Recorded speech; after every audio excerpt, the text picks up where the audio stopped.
right. Hello, everybody. I'm Eugene Marshall of Arcanist Press and Sigil Entertainment. This is Sigil Spotlight. We are a diverse community of tabletop industry creators spotlighting each other's work. This session will feature a D&D 5e adventure titled The Traitor by some guy named Eugene Marshall. The setting is titled Revolution. It's set in Paris in 1789. Heroes in this historical fantasy setting play revolutionaries working to bring down the cruel monarchy of Louis XVI. Characters will be playing members of the revolutionary groups that are trying to do so. This is before the revolution has actually broken out. The Bastille has not been stormed yet. The king is still in power. But as you'll see, there's all kinds of machinations and adventures to be had. Now, we're playing in the 5th edition version of this setting, D&D 5th edition. There is a Savage Worlds setting as well, and the Savage Worlds setting is for sale. It came in the Sigil Entertainment Anthology, Savage Sign Issue 1, which came out last year. It is available on DriveThruRPG via the link below. The 5th edition version that you'll be seeing tonight will be available soon as well. Let's see. Before we begin, I'd like to thank Sigil Entertainment for supporting the stream and providing our graphics and overlays. I'd like to thank Roll20 for providing us a virtual tabletop. That is awesome. And as well as Wizards of the Coast for allowing us to create content using their system. To make sure we have fun tonight, we are employing safety tools, so thanks to Bo Sheldon, Lauren Bryant Monk, Kiana Shaw, and Monty Cook Games for providing those tools for us. See the show notes below for more info on the safety tools we're using. So, if everyone is ready, I would love to get to know you, the players, but then the characters. So, why don't we go around and everyone introduce themselves and your pronouns and tell me, the audience out there, a little bit about what you do in tabletop games, and then introduce your character. And while you're doing that, I will show some art of each character. Let's see. On the overlay, going clockwise, let's start with Linda. Hello, I'm Linda. I use they, them pronouns. I'm an indie RPG designer, and I put most of my stuff on itch. I'm also a short story author, and I write about music videos for a living. True story. And I'm going to be playing Emily. She's a daughter of the revolution, a street rat, gutter-born, street red, but even rats have kings. And she is oh gosh. Okay, I can do this. She is an Oath of the Witch Hunter Paladin. Yes. Level 3. Correct. And there's the image on the screen. She's got two flintlock pistols. That's art by Aaron Acevedo. All right, that is Émilie du Châtelet, named after one of my favorite 18th century philosophers. All right, going around the circle. Don't we all have favorite 18th century philosophers? Cliff Moore, how you doing? I'm doing all right. I'm Cliff Moore. I'm a editor and developer with Spilt L Games. Pronouns he, him. You can find me at Space Moose 34 on Twitter and Spilt L Game Studios at Spilt L also on Twitter. And who are you playing tonight? I am playing Antoine Paulin de la Barre, a soldier with a duelist subclass for fighter. Antoine is a man of the people first and foremost, and will lay down his life for the greater cause. That's right. Yes, he's playing. So if you haven't been guessed yet, each of the characters tonight are a subclass special to the Revolution setting. The Oath of the Witch Hunter is the Paladin. The Duelist is one of 2 fighter subclasses. And here is the image art again by some guy named Aaron Acevedo, who is the owner of Sigil Entertainment, who sponsors the stream. So there you go. Yes, you have the Duelist class, which bunch of fencing abilities. Next up is Gabrielle. I am Gabrielle Harboe. I'm a professional copy editor and proofreader of fantasy and science fiction. And I also write. I have 3 novels out, one of which is a Pathfinder Tales tie-in novel. And I've also written adventures for Pathfinder and for D&D Adventures League. and my pronouns are she, her. And tonight I will be playing Josephine Fournier, who is a rogue poisoner and also an excellent cook who you can trust completely. Poisoner, but also cook. Yes. Overlapping skill set, maybe? Or all right, so this is art by Elena Zhukova, and here we see an image of Josephine. Yes. And finally, Tyler Clark, last but not least. I'm Tyler Clark. I use he, him pronouns. I'm an illustrator, artist for, I've done work for Sigil, Catalyst, some other companies. And today I'm playing Pierre Cousteau, who is a heavy drinking, fighting barbarian, a sans culotte barbarian. Yes. So I'll try not to slip into like history lecture mode, although I really want to, right? To talk about who the sans culotte were and all that, but we'll just play a D&D game, that's fine. All right. So there we have now. Do that. Say what? You can't do that. I can't. See, there you go. All right. I'm going to try to resist those. That's exactly what I'm going to try to resist. All right. Let's see here. Are we ready to be queued up? It looks like we are. We are going to transition to our characters now and begin our adventure. All right. So, again, this is set in 1789 Paris. This is before the revolution has actually begun. This is a time when there's a lot of unrest and dissent. There'd been a drought, and thus people have been starving. Nevertheless, while the common folks starve, the aristocracy lives ever more luxurious lives, right? This is the time of Marie Antoinette and Louis XVI, and the people are angry.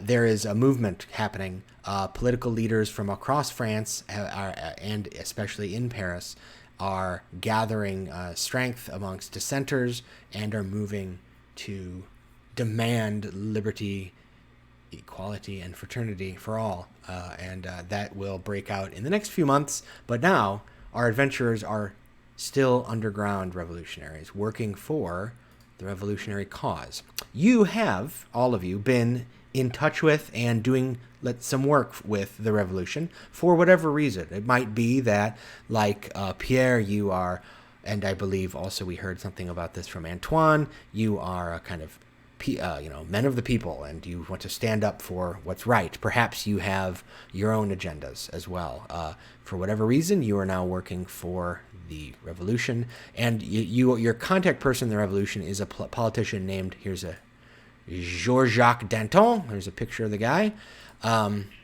Yes, that's a real dude from the past. And he was a revolutionary. And so he is nicknamed the Mountain. And this is this massive, kind of like 7 foot tall, incredibly loud, famously ugly person who was a major political figure in the early revolutionary days. And he is your contact. And he has asked you to attend an important meeting at the Café Procope, which is a famous and quite popular kind of cafe in France, or in Paris, where revolutionaries and philosophes, kind of intellectuals, hang out and discuss ideas, politics, and whisper about the revolution. All right, so you are headed that way, and as you do, the streets of the left bank of the Seine are strangely quiet, right? The cobblestone streets, only echoing the sounds of your footsteps when you arrive in the neighborhood of Saint-Germain-des-Prés, near the popular Café Procope. You enter the narrow Cour de Rohan at the Cour de Commerce Saint-André when suddenly we are moving to a map for no good reason. Well, for a very good reason. All right, here you all are. You are on the narrow Cour de Rohan, approaching the cross street, when, what do you know, out of the building ahead step 3 Paris guards. Now, you have had run-ins with the Garde de Paris before. They are, thugs, effectively. They work for the crown, and they care little for the needs and demands of the commoners. In fact, there's been quite an adversarial relationship, especially since the Duc de Châtelet, unrelated to Emily, unless perhaps she actually is related and she's been keeping it a secret. We'll have to leave that up to their player Linda. Yes, who didn't know about this connection yet. The Duc de Châtelet is the head of the Paris Guard, and the Paris Guard are famously oppressive and thuggish, right? These are the people that show up at your house when you speak publicly against the crown, and then you disappear into the bowels of the Bastille, never to be seen again. That sort of thing. And here they are, popping out in front of you, looking rather unhappy to see you. In fact, they look positively hostile. Here is one of the captain steps up. He looks unpleasant. He's got an eye patch. There's a picture of him. And he demands that you lay down your arms. You are under arrest for agitations against the crown. You will come quietly or you will die. They each have sabers in their hands, flintlocks on their hips, and they are going to try to apprehend you. So we're going to start with a combat right away. This is not going to be a lot of combat today, but we will be starting with one. So why don't we have everybody click on their tokens in the middle of the screen, and then click on the initiative word on your character sheet, and we'll see how everyone does.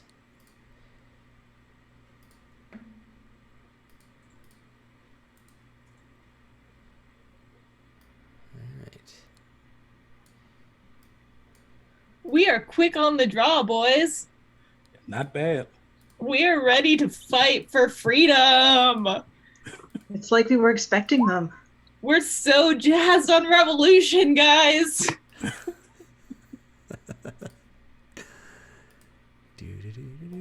All right. So let's see. I've got Pierre, Emily, Josephine. I need Antoine. Did you roll? And, yes, maybe you did not click on the token. Let me do that real quick. Antoine got a 16, and do I have a Pierre? It's 18. Okay, that's everybody. All right, cool. It looks like one guard is the guard who stepped out and actually spoke was ready. He's the one who initiated this encounter. So you now kind of realize, oh, this is why the streets were quiet. The guard had cleared them, and as you're walking down the street, the building up ahead, the door opens, and these three people file out. You realize immediately that they're guards, and as you see them, you hear two more emerge from the building behind you. The one that speaks first has demanded that you put down your weapons. He raises a pistol, and he is standing there saying, "Put down your weapons, or I shall fire." Josephine, what do you do in response? You're the first to react. First, I find the unmute button. Yes. After that, I put up my hands. I don't appear to be armed. And I say, we have done nothing. We are out for a stroll. All right. So he looks immediately unconvinced, as though he knows exactly who you are. But let's find out if you can convince him. So go ahead and roll a deception check. Okay. We'll see how convincing you are. Right. 26. Excellent. Okay. So you say that, and he hesitates. He lowers his pistol. He then reaches into his pocket and pulls it out and looks at a piece of paper, and it's comparing whatever's on the paper to you. So he has now lost his turn this round. He was ready to fire. He had a held action that he was going to fire at you, but because you've kind of discombobulated him, he is now double checking his notes, right? It probably won't. For that +8 in the deception. Yeah, you're very deceptive, right, rogue. You poison not just bodies, but minds with your words. All right. Emily, it looks like Josephine has bought you a few moments, but you get the impression that the paper will confirm what he suspected, that you are the targets of this arrest. What would you like to do? A good question. I think Emily is no stranger to street fights, but I think that she's like really studied the sort of the ways in which like revolutions live and die, especially in France. Like Joan of Arc's her absolute hero. But I think that she would. All right. It's been a while since I played a paladin. I think that she would sort of. She's over in the corner. Is there a way that she can slide into this like alleyway that's right next to her? Absolutely. So the ceiling here, I haven't listed heights, but there's like a little eave, and you can slide right into this alley here.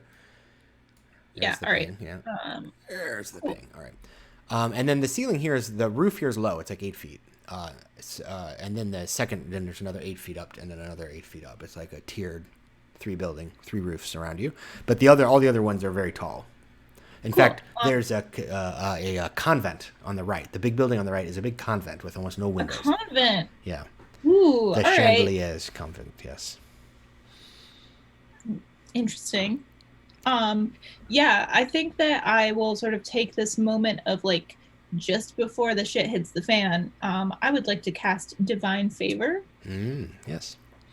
And so that endows you with holy power, if I recall. It does. Yes. Yeah. Excellent. All right. So that might be a bonus action? It is a bonus action. Okay. So if you would like to take your action to do anything else, you still can. Hide, take the dodge action, prepare a triggered action, or just hang out. Yeah, I think maybe she draws her offhand, like she like snuck into the alley and she's like drawing her offhand pistol. She's like holding on to like the cockade on like over her breast, where she's just like, for my brothers. Excellent. So Very instant revolution. Yes. So yeah, that's a true believer in the cause. Her holy symbol is like the little cockade. I love it. That's fantastic. Oh, that's right. I hadn't thought about what their holy symbol would be. That's good. All right. Excellent. So Emily is preparing. What is Pierre doing? I mean, you made it easy on me this week. I think we know what Pierre's going to do. I mean, Linda was talking about the shit hitting the fan. Pierre is the shit hitting the fan. So he's gonna raging is a bonus action, right? Yep, you can declare rage as a bonus action, and then. All right, he's gonna declare his rage, and then what exactly does resistance to damage mean? Half. So half. The sans-culotte is resistant to everything but necrotic and radiant. Okay, so well, no better incentive to just run up and Pierre's like, fight me like gentlemen, 3-on-1, and he just wants to get right up there in between all these guys. All right. And I think he has a scimitar and a hand axe, so he'll use those as many times as he is legally allowed to do so. Emily from the alleyway is like, don't go, you're going easy on them, take on all 5. There he is. Yes, Pierre is gonna take it easy today. He had a long night. All right, so you so I mean, feel free to embellish. I know that these are pre-gens that we've just met today, but feel free to tell us what is it about. If you want to think about it, that's fine. But if you have an idea, why is Pierre in the revolution? You think? I mean, what horrible mishap or misfortune or injustice or principle or payment or whatever brought him in to the insiders? I mean,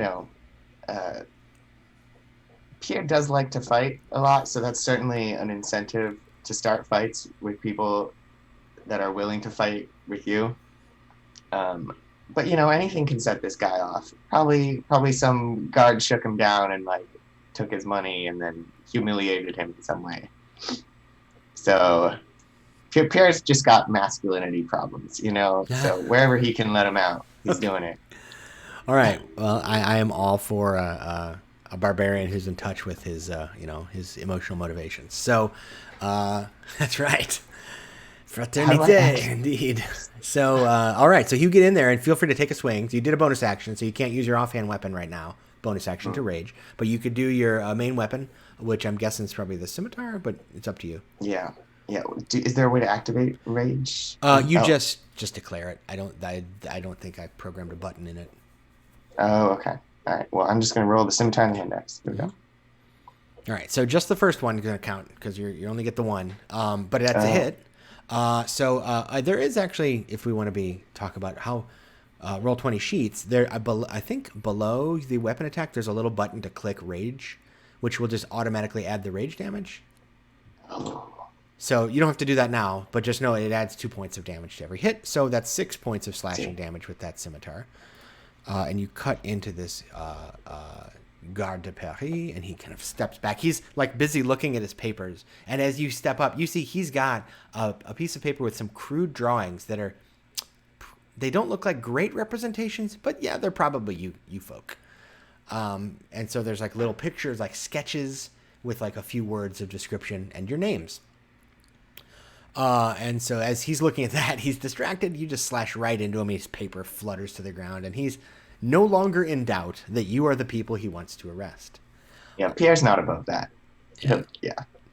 So the other guard leap into action. The one next to you is 10 feet away. He pulls out his flintlock and aims it right at you, Pierre, at close range, and takes a shot. Pop! The air is filled with the smell of gunpowder, and there's that popping sound as the shot, I think 16 is going to hit you, slams into your shoulder. You're raging. It just does 1 point of damage. Right. Just cuts you across the shoulder, and it's just a flesh wound, as they say. Antoine, you are up. Shots fired. Shots fired. So just before Pierre, runs into the fray, Antoine had drawn his rapier and had stepped forward and, was winding up a speech like, "Brothers, you know me. You know that I am for you and for France." And he's like basically about to try and talk them down, and then like frothing Pierre goes running by like, "Well, all right then." Yeah. And instead of joining Pierre, who declared his intent to fight 3-on-1, Antoine goes behind here. Let me see, that was 1, 2, 3, 4, 5, 6. Yep. To engage the people behind him. And Antoine, the expert fencer, goes on the attack. All right. So are you going to use that allay ability that the duelist has? Yes. So the allay ability, when you choose this archetype, you have advantage on your first melee attack after rolling initiative, as long as you're not surprised and can see everything. Yep. So yes. So you dance forward, the blade in hand, the expert swordsman you are, and you do a quick lunge forward, allay, and you strike because you have advantage, which gives you 13, which is their armor class. So your blade finds its home, and you score a point just as though you were fencing, but this time these are real blades, and you do a significant amount of damage cutting into him for 12 points. And he grunts and stumbles back a little bit in pain. And that was a successful turn. It is the one right next to you is going to retort. And he pulls out his saber and flash, takes 2 swings at you. And they both miss, I believe. You're able to deftly... You have what's your armor class? 14. Oh, so the second one catches you. All right. So with the first one, you duck aside with your quick footwork, but the second one finds a home in your, I guess that would be your left shoulder, maybe just kind of just above your collarbone, and blood is now kind of coming down your sleeve. You took 8 slashing damage there. That was an ouch. All right.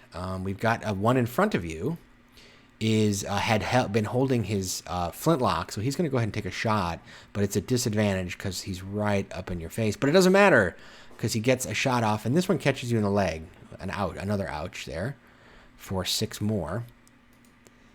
And then we've got the one up here next to Pierre is going to try to swing at you. Let's see how he does.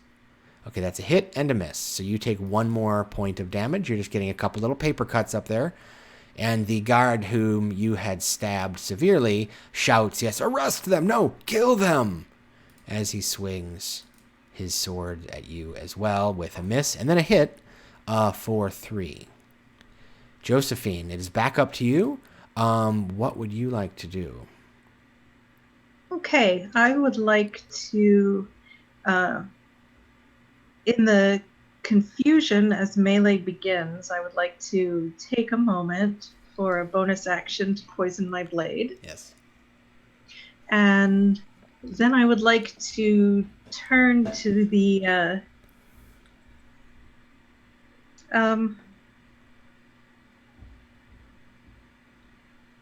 so the one with the papers has been injured. Yeah, but he's the one up directly north of or in front of Pierre. Yeah. Right. You could get to any of the ones on. They're all within 30 feet. I think I'll turn and assist Antoine. All right. In the rear. Yeah, he took a hit, that's for sure. And I will swing with the rapier to see how we do. Oh, so yes, you rolled a 1. So yes, you head south, but heading as you head south, the rapier is out. You're swinging it and then you realize, let's say, as you're moving south, you catch your foot in an uneven cobblestone and almost stumble. You don't fall, but you manage to catch yourself, but it's enough that you really don't even get a proper swing in at all. But you are in their face now, and you have a bonus action. So as a rogue, you can you could draw a dagger and take an offhand attack. You could disengage and move back. I will try the offhand attack. All right. Okay, now that will hit. That's better. Right. So I assume you're going for the one in front of you. Yeah, inside. Okay. So the dagger flashes as you stumble forward, you catch yourself, and the guard thinks he's safe, but then the other hand comes up out of nowhere and slashes across his chest. Yeah, it was a total deliberate. I meant to do that feint. It was a feint. Exactly right. That's what exactly. You want. That's what they believe, at least. I meant to just. Emily, a melee is broken out in the street. What would you like to do? Whoops, Julian is not here. Oops. Get out of here. That's right. You're not here, Julian. He's not a part of this. I could have him join you if things get hairy here. All right. So, Emily, how would you like to proceed? I think Emily's fired up for justice. She is going to move probably about here. I think is about the limit of her speed. And she is going to take a shot at this guy. Mm-hmm. The guy on the far right. And I think that she's going to laugh and yell at Pierre. And she's like, can't let you have all the fun. Pew. All right. So take your shots. You could take 2 if you like, because you've got 1 in each hand. I do have 1 in each hand. Now, I will just let you know, in case you don't know, the flintlocks are slow to reload, so you'll only be able to reload 1 of them next round. Mm-hmm. Just, go ahead. Okay. Take a shot, though. Cool. You can take 2, I mean. That's a hit. A solid hit. All right, so should I do the flintlock twice? Yes. Okay, and not flintlock and offhand. Oh, yeah, no, I'm sorry. Flintlock and then flintlock offhand. Yeah, because that one does a little less damage because you don't have the dual wielder feat. Nice. Okay. So you're going straight to the one straight north of you. All right. Mm-hmm. And then also because I cast Divine Favor, I get 1d4 radiant damage on both of those. Exactly. All right, so I'm going to roll. Whoops. Oh. So I get an extra 6. All right, so that was 7 and 6. All right, there we go. And 6. All right. So you unload 2 shots into this guy, and he stumbles back. As the shot, when it explodes out of your barrel, there's this strange flash and sparkle of light. Or maybe, I don't know. I don't know what your relationship is with whatever deity it is that Emily chooses to worship. But no, I don't know if it's their beings of light or darkness. Oh, it's Lady Liberty, and they are in a loving homosexual relationship. Excellent. So Lady Liberty and you. Absolutely. I'm just trying to imagine now what Lady Liberty's like. I'm thinking of the famous painting from the French Revolution of Liberty leading the charge of the revolution there. Let's say it's a flash of blue, white, and red, I guess, out of the barrel. Oh yeah. Super flashy, lots of sparkles. The shot. Like the sound of guillotine, like a premonition. That's right. Hasn't been invented yet, but yes, it is. The sound is already in the air. And this guy he stumbles back. It's slammed into him hard. Pierre, 2 shots ring out over your shoulder and hit the guardsman next to you. What do you do? Oh, Pierre's having the time of his life. Everything he ever wanted out of a street fight. Pierre's, he's just going to tap into that inner recklessness and recklessly attack the guy next to him. Excellent. Whoever's more injured. All right. But, Pierre thinks he's the best at liberating, and he will show that he can do it. All right. So the guard has dropped his papers, blood is flowing, and he is angry. His weapon's out. He wants to kill you. But you slash into him with the scimitar, and then feel free to do that hand axe as well. Oh, my goodness. All right. So let's see. That's 12. All right. So you can declare, would you like to explain how it is that you bring an end to this particular distributor of injustice?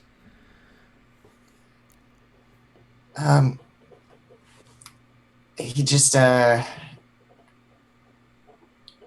if it was a bar, he would know exactly what to do. It's all about the table and the chair and hitting somebody over the head with the table and the chair. But here he's a little confused, so he just tries to grab any nearby object, a barrel, some piece of refuse, and just toss it at him. And it doesn't really work. But then he just hits him with the axe really hard. So yeah, I can see that happening. So yeah, you run up, the scimitar flashes across again with a spray of red. You then kick some of the refuse off the ground up into the guy's face. He's distracted. Oh, there you go. And then you follow up with the hand axe, and he will not be oppressing any of your fellow citizens anytime soon. Oh, yes. Let's see, where is this particular gentle person? Oh, come on, roll 20. All right, so that one. Okay. So the one that's next to you that just got shot by Emily drops his flintlock and pulls out his saber and steps forward and is going to swing at you twice, Pierre, as he sees his captain go down, and hits once for 6, 3 for you. So he's like, you filthy revolutionary, and he slashes into you twice. It doesn't seem to bother you very much. You have the strength of the earth, of the French peasantry behind you, so it's not bothering you so much, right? I am pretty filthy. That helps too. Antoine, you took a bad hit from last round, but you gave as good as you got. So what are you going to do this time? Yeah, so Antoine, bleeding from the wound right over his off shoulder, lunges forward, and he's going to basically show them why he's known as Antoine the Swift. So, nice. I'm going to use Action Surge so that I can attack twice. Excellent.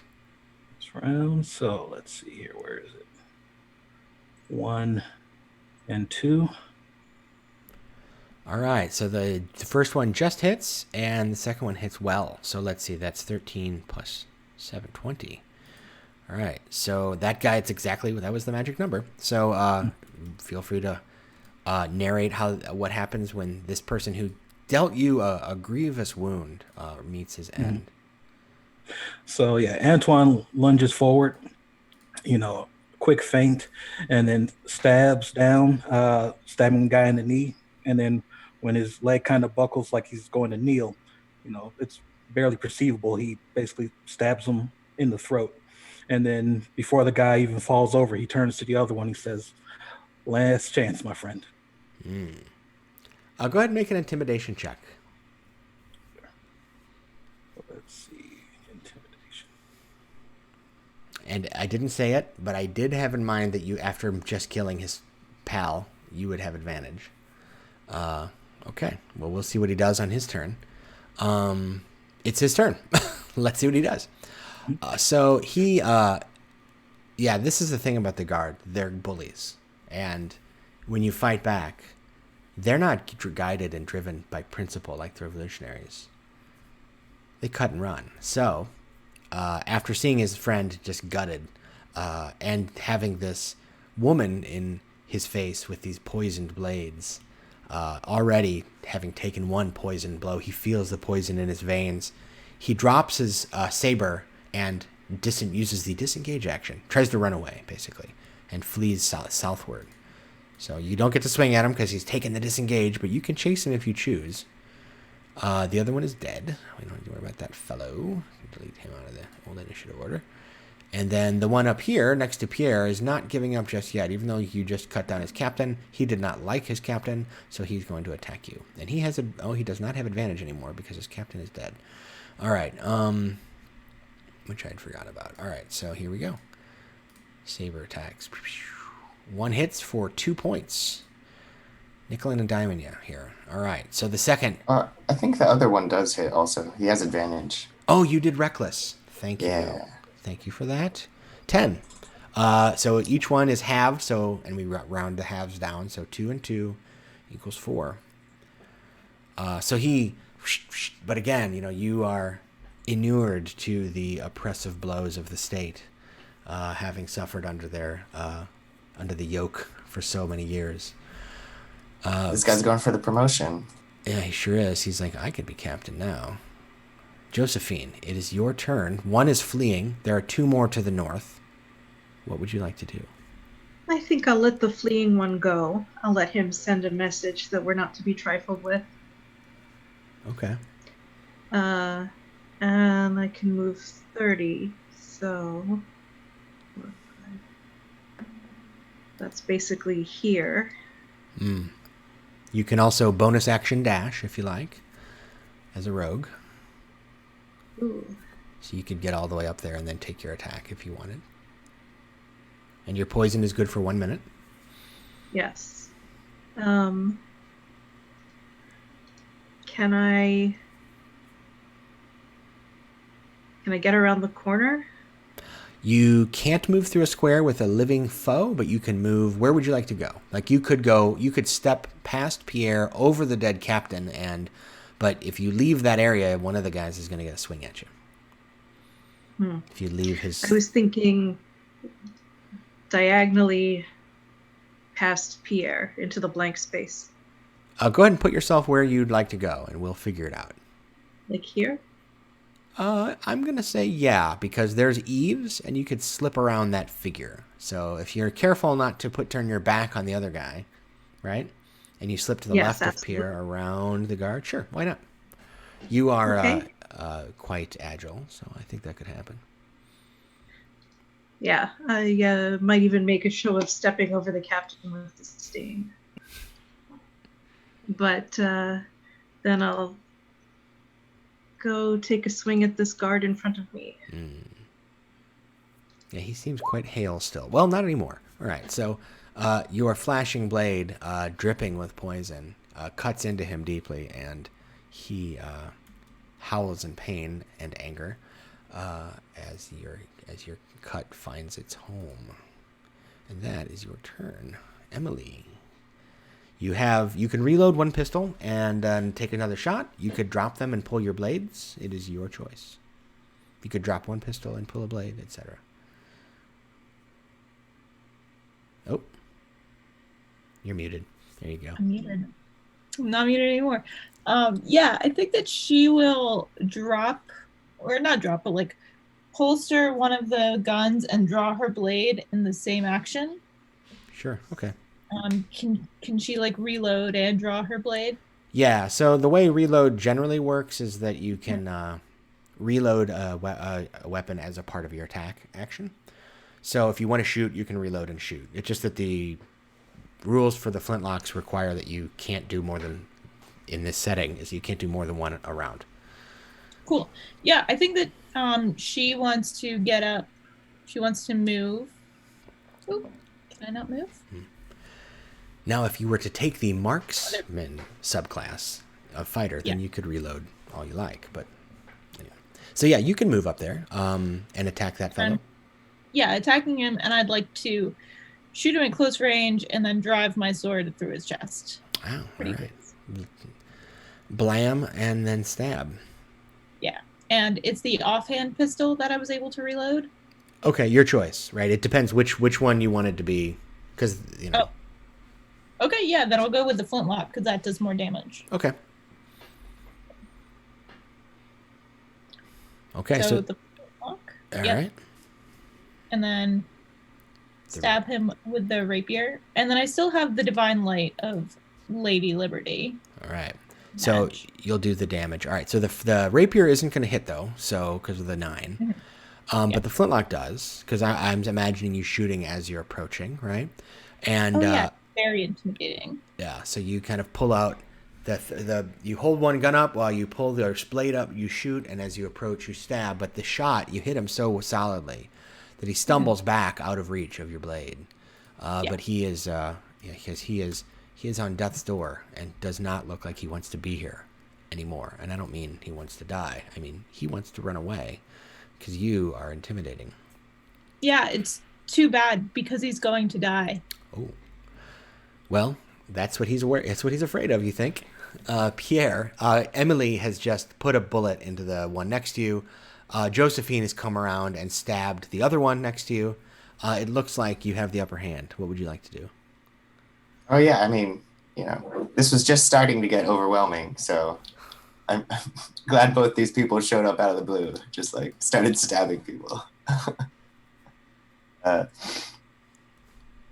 Pierre's he welcomes the assistance, but he still wants to steal the show, so he's gonna try to recklessly attack both of them once. Excellent. So first on the more injured guy with the scimitar. Yes. Okay, that's close. Cool. He's not quite down. This was the one that had just been shot by Emily. He is very, very critically injured, but he is not dead. That's. Do you want to finish? Yeah, I'll hit him again. I'll be. Even though I'm raging, I'll be efficient. You're very efficient in your rage. Enraged efficiency. Yes. Well, he is a guard no more. Let's put it that way. You just retired him. Feel free to. Do you want to tell me how that looks? Well, my intention was to leave it for Emily. Well, you can hit the other one. That was a good hit. Your choice. Yeah, I'll hit the other guy. Okay. All right, so that's 7. All right, so yes, both of them are on their last legs. They look ready to run. I just want this fight to last as long as possible, guys. That's my favorite moment. This is what Pierre lives for. You see a tear coming down his eye. So the one that you just stabbed is actually drops his weapon and he puts his hands up. And he's looking right at you, Emily. And he's like, no. Mon Dieu. Antoine, the one is fleeing. Josephine has joined the fray to the north. It looks like your friends have the upper hand. What would you like to do? So Antoine is going to, ever the practical soldier, he's going to take a part of his cloak and rip off a tear and then use it to staunch the bleeding wound over his shoulder. So I'm going to use a second wind to do that. Nice. Let me see here. Where are the dice? I need, there we go. So that's 1d10 plus 3. Mm-hmm.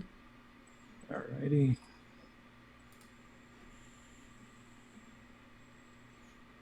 All right, 9. So you catch your breath, staunch your bleeding, treat your wound, and gain 9 hit points back as a bonus action. And then he continues to walk towards the fray, but he calls out to his fellows, let those that wish to live, live. You know, we are liberators, not murderers. So the other guard continues to flee. You hear the sounds of footsteps receding, and the guard standing next to Pierre and Josephine, who is still, he's been injured, but he's still on his feet, hears what Antoine says, sees what's going on around him, and he too says, very well. And he drops the weapon, his saber, and puts his hand up. Josephine, what do you think about all of this? And Emily, I'd like to hear from both of you. Well, I think we've already let one get away, so Antoine is right. They're the murderers, not us. So, Emily, how about you? Emily will respectfully but violently disagree. Very well. No need for dice here. Just describe what happens. I think that she steps forward and she has her sword that's more personal at this point, and she would like level it at the guy's chest, and she would say like, you know that justice on the streets of Paris is swift and unremarkable, and I will not remember you. And she stabs him. His eyes go wide, and then the life leaves them, and he tumbles to the ground in front of you. All right. The other guard says, no, really, I didn't do anything to you, at least. Let's see. Well, Pierre, you're raging, but you can choose to calm yourself down. It is up to you. Yeah, how long does rage last? I might be on the 3rd or 4th turn. It lasts 10 turns, as long as you keep damaging or taking damage. If you go around without doing either, then it stops. Or you can choose to end it.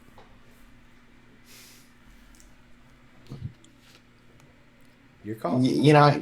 Pierre's not really interested in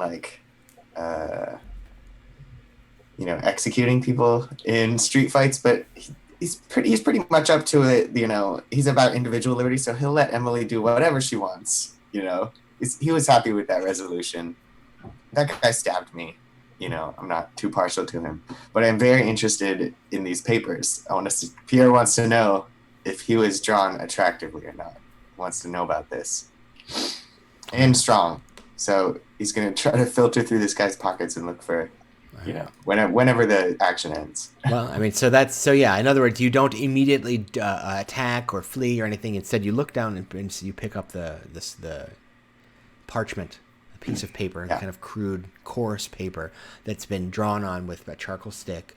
And I mean, it has been drawn on by somebody who can draw, right? It's some sort of portrait artist that must work for the crowd, the Garde de Paris. But it's crude. You are drawn with unrealistically large, ridiculous hat and beard, right? Almost like a cartoon pirate. Emily is drawn in like all black, right? And as though she were looks almost more like an assassin than a witch hunter. Josephine, there's no face. It's as though they don't actually know what she looks like. They've not managed to record her specifics of her identity. Antoine, they actually have the best depiction of. It's the most accurate, probably because of his time prior to being revolutionary as a soldier. Some guardsmen knew him, right? So they've got a pretty good eye on him. But there's quick sketches like busts, or like shoulders up, and there's your names, although several are misspelled, and then there's a very brief description in 3 or 4 words, like tall and thin, carries a saber, or carries 2 pistols, that sort of thing, right? So that you could be kind of identified. You're not real satisfied though. You don't think the depiction does you justice. Sorry, Pierre. Clearly, they deserved to die. Antoine, Pierre's looking at papers. Josephine has refrained, and one guard is surrendered. You notice, as Pierre is picking up a paper and looking at the portrait, that there's something written on the back of the piece of paper as well. And Antoine, you notice. Because Pierre is like, looking at it like, and you can see that there's writing on the back that he hasn't noticed yet. So what would you like to do? Antoine steps up and flicks his rapier a couple of times to clear it of blood, and then sheathes it. And then he looks down at the guard and he says, "Go before my friends add a splash of red to the river set." And then he turns to Pierre, almost like the guard is no longer there. He says, "Turn it over." So, yes, on the other side, in fact, you discovered that there is writing. There's a quickly sketched note that just says, "Cafe Procope, Team 2, informant won't be present."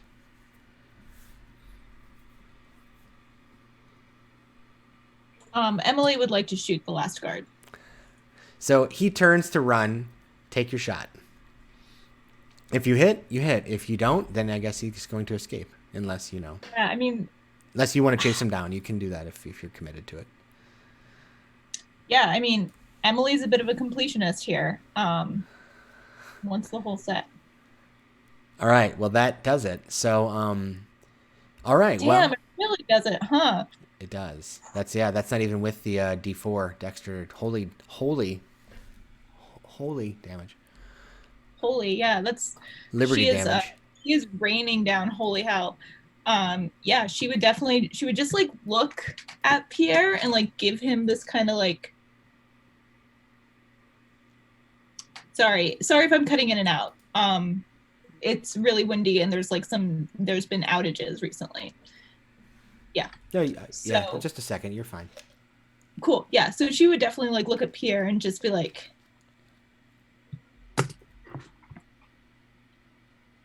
gosh, what would she say? She would say something about just like trusting a dog not to bite you is foolish, and like just cock the pistol and just like shoot it. Just being like, absolutely not. No. We don't negotiate with the regime. So all of you know, right, that this has actually been an ongoing bit of tension, not just in this group, but across the revolutionary movement, right? There are those that work currently with Danton and some of the kind of politicians from the Gironde, a neighborhood or region of France, that are advocating for the abolition of the monarchy. They're advocating for democracy and liberty, but they're not advocating for like widespread anti-monarchist violence. But then there's this other group, the Mountaineers, they're called, that really want blood. And you get the impression that Émilie is more of a Montagnard than a Girondist, right, so to speak. And so that's just a thing that people are. This is like an ongoing debate.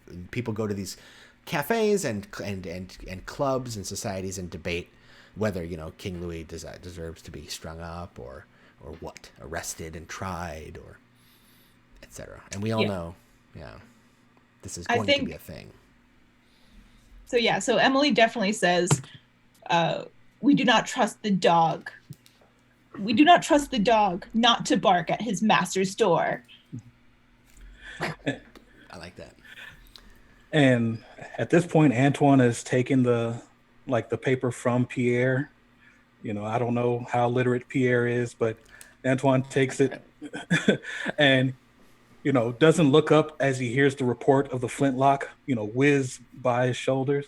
And then, Emily speak, on executing the guard, and almost under his breath, because they've had this argument before, he says, men are turned to jackals through starvation. He keeps reading, but he's like, but it looks like we have some rats amongst our stores. We must hurry back to the Prokhov.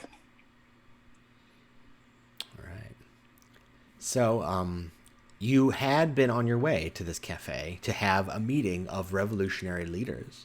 And now it seems that someone has reported on this meeting, someone on the inside, to the Garde de Paris, which has been, of course, looking to arrest for an excuse to arrest many of these revolutionaries. Somebody like Danton would be a little bit difficult to arrest because he's a well-known politician in the assembly. However, if he is found, for example, at a meeting of known revolutionary dissidents, that would give them all the reason they need. So it looks like time is of the essence. Perhaps you want to head forward to alert Danton and save the meeting. So the next little scene, we're going to do some theater of the mind. And we're not going to have a map and minis, in part because it's a kind of complex scene. So I'm going to describe it, and we'll see if we can imagine what this looks like. Okay, so you hurry forward. It's only a few more blocks to the Café Procop. You know that you have this purpose of alerting Danton and the other revolutionary leaders that there's an informant, that their guard is going to make an arrest. But of course, the note suggested that the informant isn't present. The cafe is a popular location. It's in a busy neighborhood. It's on a narrow street. As you approach, the cafe is on your left, about a block ahead. It is a low building. It's in the first floor of a two-story building. There's an awning, and actually you step down 2 steps to get into it. Like it's just a little bit lower than the street. So that's on the left. On the right is a tall wall at the end of the convent, and then there's a courtyard with a fence, right? So there's like a wall that's like 6 feet tall, and it's got like a metal wrought iron fence, and then there's a big wrought iron gate, and there's a courtyard over there. And then the street goes past the cafe. Now you know that if you enter the cafe on the left, you step down that 2 steps into the cafe. It's a busy cafe, crowded with tables.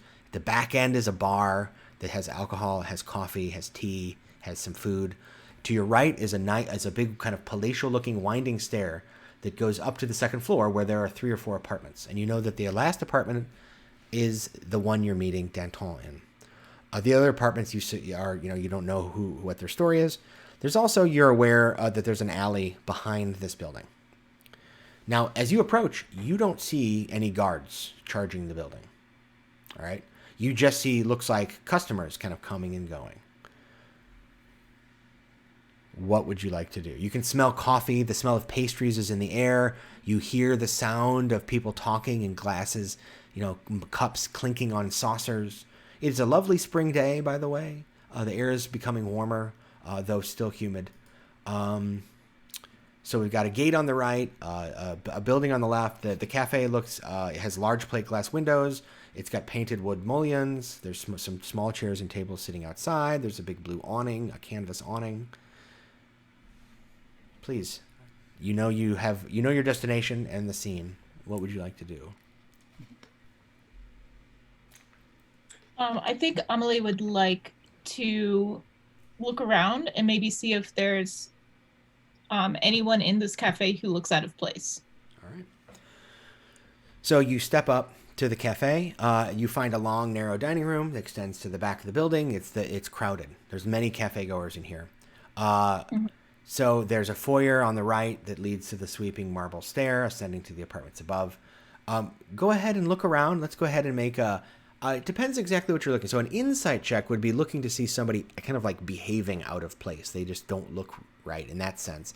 Perception would be to see if you can see some physical, visible sign that they are dressed like a guard or staring at you or, that sort of thing. So you can choose which of those you'd like to roll.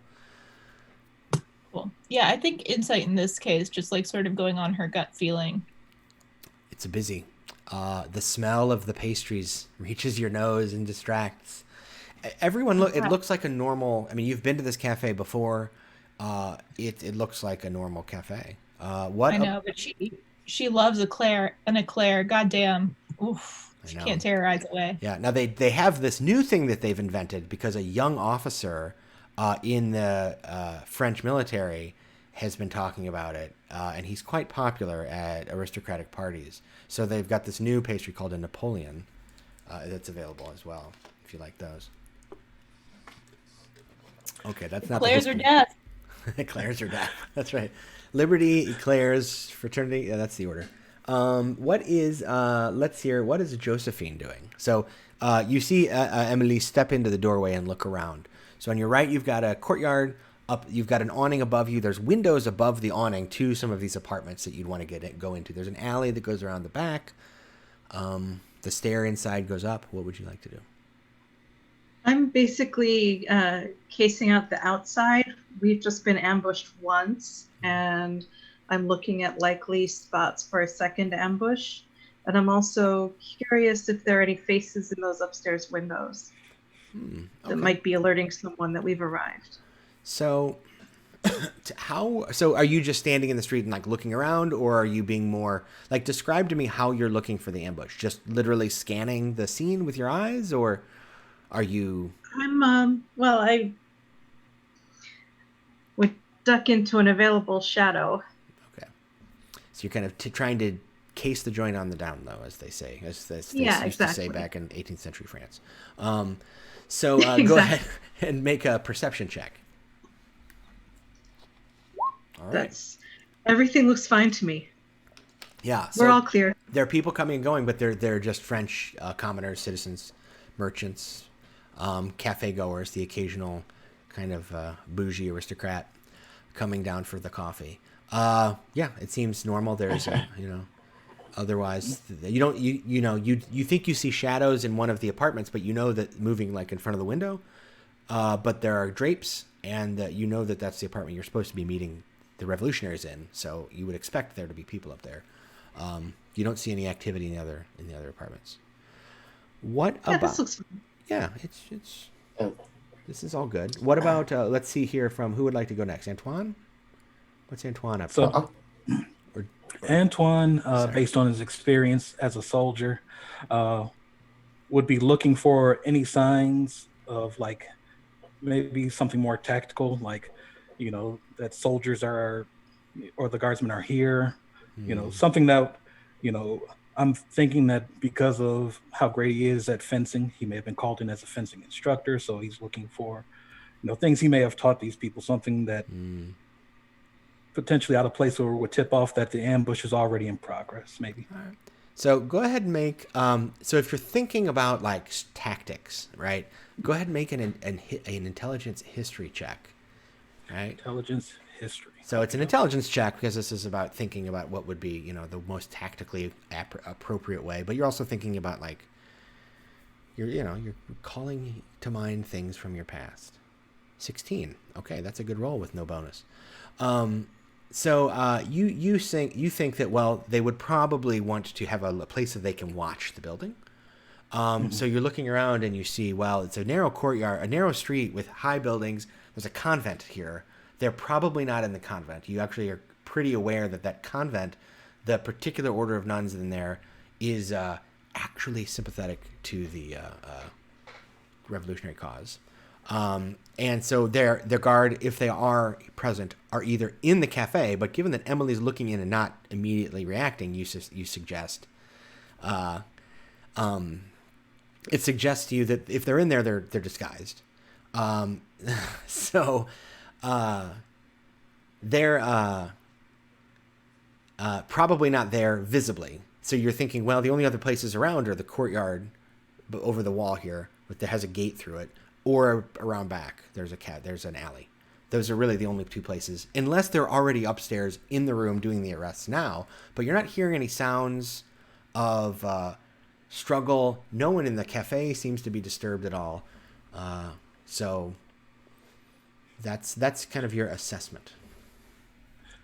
So with that, Antoine believes that we need to disrupt what's likely ongoing. So he turns to Pierre and he says, my friend, are you up for a bit of chaos?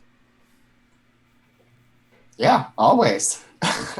He's like, I think it's time we go pick a fight. Okay. Pierre's kind of confused, though, about this whole situation. First, we're going here to meet some people. Then we get ambushed. Then there's a mole. So now there's nobody here at all? And as he begins walking towards the cafe, He basically says that him and Pierre, Antoine and Pierre, are going to start a fight, and he turns to Josephine and Emily and says, "You must get to Danton at all costs." So yes, the plan here then is that Antoine and Pierre are going to cause some sort of distraction because there doesn't seem to be any guard that you can see yet. It's possible, of course, that you arrived quickly enough that they haven't launched their attack yet. It's probable that it's not already happened. I mean, like completed entirely because everything seems so peaceful unless it happened hours ago. But the meeting isn't scheduled to start till now, so. Right. All right, so you're going to make a distraction of some sort, and then if the plan sounds good to both of you, Josephine and Emily would be getting to Danton, which means getting upstairs to that apartment, however you choose. There's an alley out back. There's windows directly above you, which you could climb up to. You enter the cafe and take the marble stair. How does that sound? Sounds good. Okay. I'd like to go toward the back and check out the alley and go up that way. All right. What about you, Emily? I think Emily would like to split up. So I think that she might turn to Josephine and see. I'm assuming they would talk, and Josephine would say something like, "I'm gonna check out the alley," maybe. Mm-hmm. Okay. Yeah. Then I think Emily would just sort of like nod, double check that both of her pistols were like reloaded, and just be like, "I'll go up the front end. I'll go up the stairs. If you hear me, was there like a musical note component to the French Revolution that would have been like appropriate to be like a symbol?" Yes. There was a song that was popular. So it goes, I believe, is how it's translated in English. I'd have to look it up. I knew this off the top of my head. This is before the Marseillaise and all that. So there's it's not. Yes. So I can't remember it in French, but yes. So there is a song that was a popular folk song that kind of became associated with the revolution. I don't know. Yeah, within a year of our playtime, it was a popular revolutionary tune in the early years of the revolution. So yes. Cool. So basically, I think Emily's just like, when you hear the third bar, that means the coast is clear. Okay, sounds good. You're much more of a direct front door person, and I am much more of a sneak around the back and check things out first person. So this works fine. I think Emily just like grins real big, and she marches up the steps, bold as brass. All right, so it looks like Emily is heading up the stairs. Josephine's going around back. We'll check in with them in just a moment. Antoine and Pierre, you are standing in the street or at the doorway. Pierre, how is it that you enact this plan? Well, Antoine, you want this to be a non-violent fight, like a non-lethal, no weapons, right? Non-lethal, yeah, preferred. He says, first, let's see if we can find any good candidates here. All right, you just give me a signal. Right. And Antoine also looks around to see if there's anyone that he might recognize or, All right. So guards in disguise. Go ahead and make a perception check. Mm-hmm. We'll see if you see something or not. Another 16. All right. So as Emily goes up the stairs, you notice that one person is just a regular customer, looks like a woman of a certain age, is sitting in the cafe having coffee, and a tablet of chocolate is on a tiny little plate in front of her. And she has a magazine or a newspaper that's of some sort in front of her that she's reading, but she's looking over it and she's just watching Emily go up.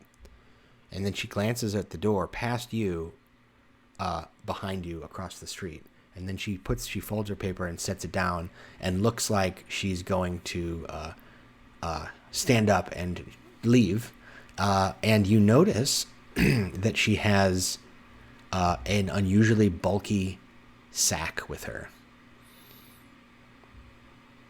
Unusually bulky. It looks it looks kind of out of place given her otherwise kind of haute couture look going. It looks like it could house, I don't know, like a pistol about that long. Okay. Yeah, I'm sure it is. Or yes, it could be bread for the hungry, you know. But that's what it looks like to you. So when Antoine sees that, he leans over to Pierre and whispers, says, when you see me bump into that woman, and he nods as surreptitiously as he can, give me a couple seconds, then run up and punch me. And before Pierre can really say anything, he's off. All right. I thought I had art for this person, but I don't think I do. Oh, poopy. All right. Anyway, I have it somewhere. All right. So you head in, and this woman is standing up and heading out. She's doesn't seem to be paying much attention to you. She seems to be much more interested on what Emily is up to. But then finally, she kind of realizes that that you and Pierre are kind of blocking the doorway. And so you're close to her now. If you wanted to bump into her, or you could do that. So he's going to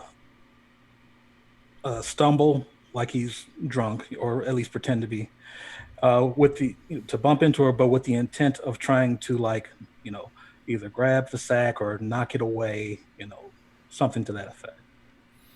All right. So go ahead and let's make a performance check. Performance. See if you can sell this. 15. You're rolling well today. All right. So she is looking out over your shoulder. You are acting in such a way that she thinks you're not suspicious. She seems to be distracted by something. She's like at the doorway looking past you, and so she doesn't really notice until you bump into her, and you hear the clank of metal in her bag, and it's heavy. Mm-hmm. And she looks down at you and at the bag. Now, if you want to try and grab it out of her hand, go ahead. You can do that. But that will be a quick athletics check because you're trying to take something away from her. It's going to be a contested roll. Let's see if I've got. And he fumbles, as if drunk, and stands up. He's points an accusatory finger as he's standing up at this woman and says, "Drunk in the middle of the day, how unladylike." Even though he himself is pretending to be drunk. And let's see, taking the sack, athletics. All right, so let's see how she does. All right, so you get it out of her hands, and yes, as you pull it out, it opens, and there is a flintlock pistol sitting in there, and right about that time, Pierre, you hear a creak of metal behind you, and the gate in the courtyard opens up behind you, and you hear footsteps, and you glance over, and there's two guardsmen running across the street toward They seem to be trying to head into the cafe. They're like, "Make way, make way!" Oh, and this is so I'm in the street and these guys are behind me. Yeah. So and they look like they want to just get past you into the cafe. I think this is the point which So is there a door to the cafe? It's windows and then. Yeah. So you're at the front door basically. Is it possible for me to just get inside and slam the door behind me in their face? Yes, you could do that. Yeah, because Antoine entered, and the spy effectively is in front of him inside. So you could just step in and close the door behind you. Yes. Yeah, I'm gonna attempt to do that dramatically and angrily. Okay. There is a bolt on it. You can see for when they lock up at night. If you want to throw that as well. That would what should I roll for that? just closing a door and throwing a bolt is you get to do that for free. Oh yeah, okay. They weren't trying to sneak when they came out of that courtyard. They were that was their staging area. So they're just they saw the sign. The spy got up and started walking out, which was the signal you realize, and now so they're charging in. And you step in and slam the door closed. Cut. And then to, I'm like, oh, go Antoine, ahead. tweet. Yeah. No, I'm just trying to alert Antoine. So yeah, Antoine, you hear the door slam behind you. You glance over your shoulder and you see two guardsmen. Were running across the street, and that that Pierre has now locked out. Flash to around back. Josephine, knowing the kind of character Josephine is, I'm going to assume you're not strolling in a very ostentatious way around the corner into the alley. Would you say you're... No, I'll be sneaking sneakily. Yes, so go ahead and roll the stealth. Let's see how you do. I'll roll the stealth. Wow. Okay. So... It's pretty sneaky. You meld into the shadows. You slip between these two stone buildings and arrive in the back alley. And there's kind of some garbage here from the cafe that's smelly. Flies buzz around in the lazy spring humidity. It's very narrow here, right? There's people have been. It's dirty. But there's a back door that kind of would open into the kitchen of the cafe, and there's a guardsman standing there, and he's trying to look through the cafe window into the dining area. You think he looks like he's waiting for something, like he's like trying to see if it's time to go in, and he then seems to react, and he's going to open the door. He does not see you at all. What would you like to do? Okay, is there a fire escape or some other way to get up to the meeting room from here? Yeah, you could clamber up pipes and there's like a drain pipe from the roof, but no, theirs is prior to anybody thinking fire safety was a thing. So there's no fire escapes, but you could easily clamber. Well, there'd be a roll, but it would be you think it'd be pretty simple to clamber up to the third floor or the second floor. And actually, at this end of the building, that's the end of where the apartment is that you need to get to, actually. So that would be the one, if you go up the stair, it's the last one on the hallway, but because you're at this far end of the building where the alley is, you could get up there. Shortcut it. It's tempting to kill him, but I think that I need to warn the people who are already in the meeting. All right. More than I need to follow the guard. So feel A gunshot is a very good warning. A gunshot is a good warning. Yeah, well, that's true. So you feel free. Yeah, but a rapier doesn't make enough noise to be, That's a good point. A death cry could be anything. Sometimes they die quietly. You know what? Just for fun, I will try to stab this guard in the kitchen. Okay. Just for Lynn. Go ahead and make an attack roll. So, that will be with poison and sneak attack. Mm-hmm. So, yeah. If I hit this, it's going to be special. Oh, absolutely, have advantage. You're unseen. All right. You were. Oh, yeah. So click it again, just so that we can see what the if you on the off chance you roll higher. Okay, 16. So it's 15 plus 9. Okay, so wow. All right. So yeah, we're gonna. Okay, so that's. You did. Now the question is, does he cry out? I'm just going to give this a random percentile. Through the heart. Here are how many decibels is his cry. 63 decibels. That's pretty loud, actually. So that's it's not it's not like a car horn loud, but that's definitely louder than a regular polite conversation. So he shouts. And it's loud enough that somebody directly above, if they're near the window, would hear somebody shouting in the alley. Now, that was your action. You still have movement. Because of your roguish nature, you can take a cunning action and dash your way up the drain pipe to the window, should you wish. Yes, indeed. Right. That is my desire. So go ahead and roll athletics or acrobatics, if you want to do it parkour style or just... Oh, let's do acrobatics. Yeah, that's more fun. Not just because I have the higher number. Right.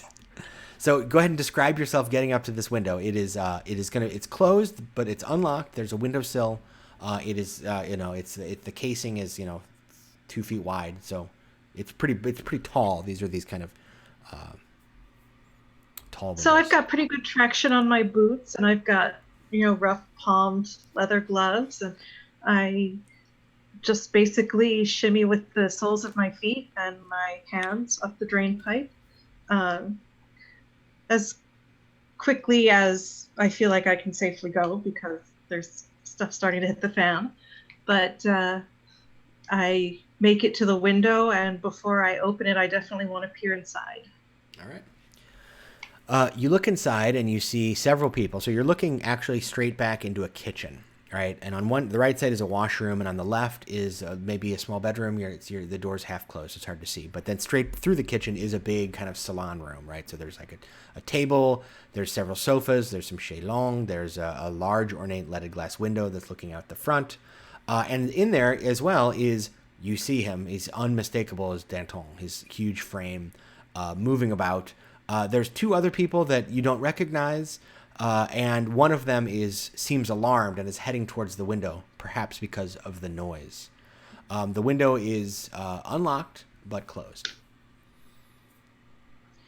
It doesn't seem like there's any guards in there. Like there's no fighting going on. They seem to be all the revolutionaries. So I will rap quietly on the window twice and then open it. And so when you did you want to do more? Sorry. And not to alarm anyone that someone's coming in through the window. They'll recognize me, and hopefully put together quickly. Right. So when you enter, the first person who is alarmed coming to the window doesn't recognize you, and is immediately more alarmed, and begins to shout. But Danton's like, "No, that's Josephine. She is with us. It's fine. What's going on down there?" Right. It's a large person. And at that point, let's cut to Emily. You have entered the cafe. You've just boldly strided up these marble stairs. You've arrived at a hallway that runs along the kind of front of the room. So there's one apartment on your left, there's one apartment on your right, and then there's a doorway at the end of the hallway that you would know would be the main kind of apartment where you're supposed to meet Danton. There doesn't seem to be anyone in the hallway, though you're now starting to hear noises around. You hear a shout, a muffled shout from the alley. You hear a sound of a door slam below. What would you like to do?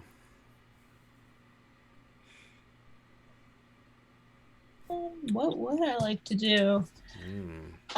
Well, first of all, thank you for killing that guard. Every drop of egalitarian blood spilled is a sacrifice to liberty.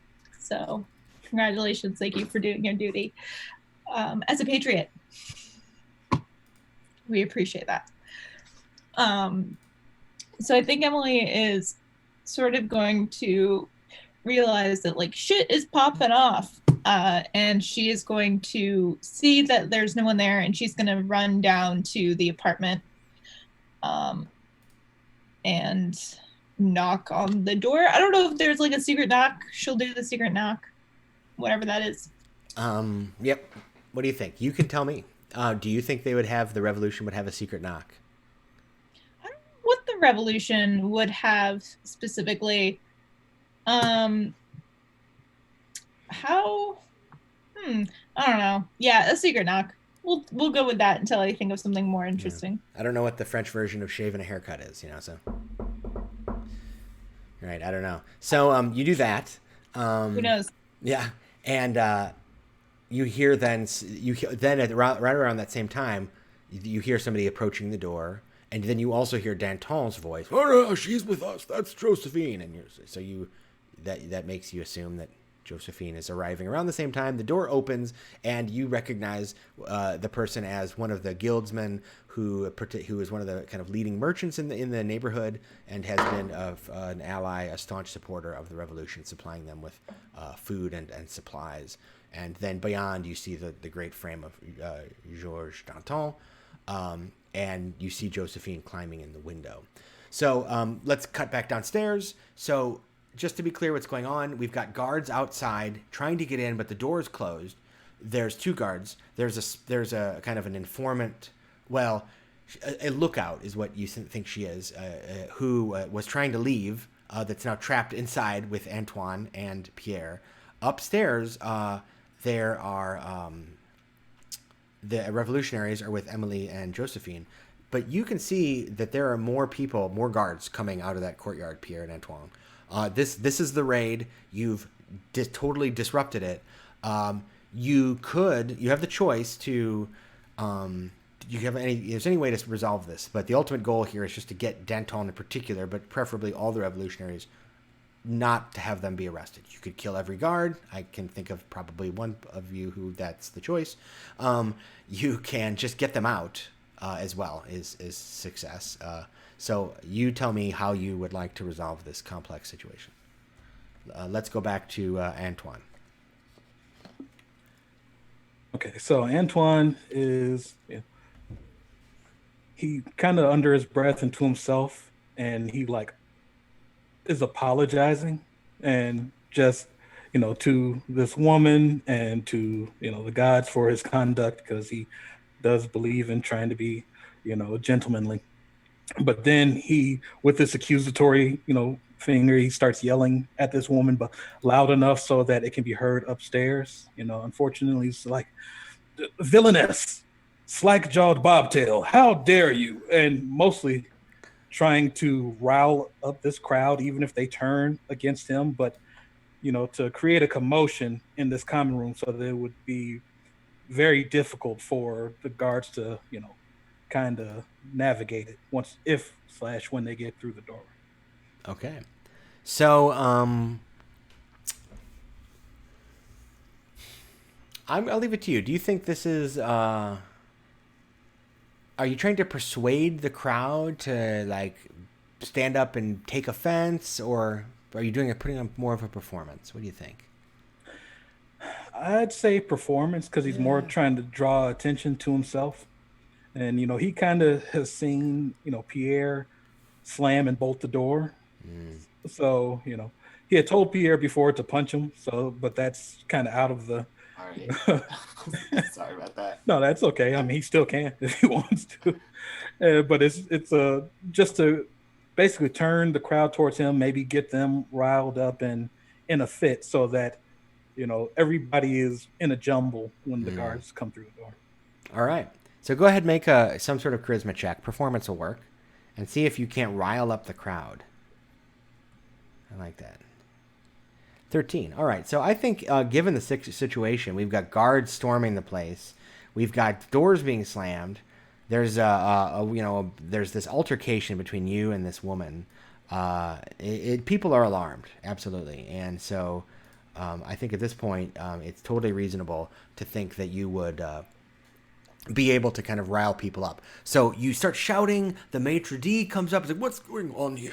And the cook comes out of the kitchen to see what's going on, right? There's a kind of a man who was kind of cleaning tables, a busboy. He turns and is holding a big bin of dishes. He turns and accidentally drops them, and they shatter, and people are standing up going, "What's going on? What?" There's this big hubbub, right? Meanwhile, the door, the guards are banging on this door. It's mostly glass. It's not going to last long. Pierre, what are you up to? But there's chaos in the cafe now. So Antoine has successfully created chaos in the cafe. Oh, I'm loving it. All right. I'm trying to figure out what Antoine wants to do a little bit. Like, Antoine, should we run or should we fight these guys?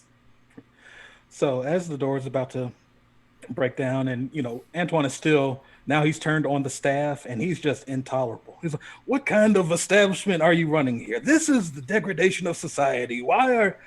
But he makes eye contact with Pierre for a moment and then kind of nods towards the stairwell leading up towards the apartment, like and he has elbowed the crowd and basically maneuvered himself so that he's planted right there at the foot of the stairs, to kind of ward people off, and nods to Pierre like, "All right, let's get going this way."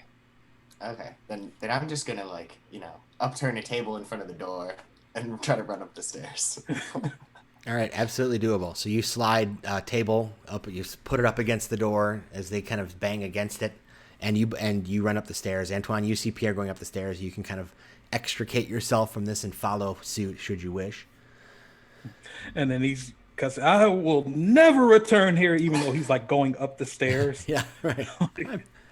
Until at least I come back down the stairs. All right. So you storm up the stairs, both of you, and arrive. You both get up to the apartment. All four of you are now in the apartment. Danton comes to understand what's going on. Oh, it's a raid, he says, and he reaches down and grabs. There's a table there, and he just these giant meaty hands. He just rips a table leg off, and he's like, oh, they won't, like I won't be taken today by the guard. But the other two revolutionaries or revolutionary organizers are freaking out. So one of them is, like you recognize he's, like I said, he's this merchant. He's actually quite well to do, but he's been secretly supplying the revolution on the side. The other person you don't recognize, but he also is not comfortable, or let's say she is not comfortable in the situation. She doesn't seem like she wants to fight either. She is a scholar from the University of Paris, and she wants to get out. So she says, "Can we go out the way you came in?" She says to you, Josephine. Well, I believe the coast is clear out the back. If you're comfortable making the climb. Yeah, it's 8 or 9 feet from the window to the ground. So, even if they fell, it wouldn't. It's not. Unless they landed very badly, they'd be okay, probably. There was a guard, but there is no guard anymore. Understanding dawns on this woman's face, and she's both, I'd say, shocked, but also intrigued. And so, oh my goodness, my word. All right, so she is, so she's trying to head to the window, and the other merchant, seeing her go, "Where are you going? I wouldn't want to be here. I can't be arrested. I have a family. I'll keep," and so that he's heading towards you. Danton looks like he's torn. Should he go and take care of these contacts, these important kind of suppliers for the revolution, or go beat down some guard? Remember, he is a very public figure, and so it's those of you who are more politically savvy, and I'll let you tell me which, if any of your characters are such, would know that. I mean, this would be like, imagine on the news if a senator got caught like beating up his political opponents. It might not. It happened a lot back then, honestly. It kind of did, actually. There were brawls on the Congress floor for a while. Yeah. An exciting time when Daniel Boone was like a part of our esteemed lawmaking establishment. True. Not afraid to throw a punch. People think things are partisan now. I mean, people used to get in brawls on the Senate floor back in the 1800s. But there used to be a style of cane fighting, wasn't there, for gentlemen because of this? Like, you could smack people around in the Senate. Antoine will. Yeah. I'm sorry. Go ahead. No. I was about to go on a tangent. Thank you for bringing us back. Go ahead. But Antoine will kind of placatingly, at least to Danton, like, Monsieur Danton, your voice is needed more than your hands at this point. Let us be the sword of the revolution. And he turns to the others and says, "We will lead the way." Now, where is the convent in relation again to, like, is it directly next door? It's across the street. So, you could go down into the alley and then exit that way, and you would have to cross the street and to get to the convent.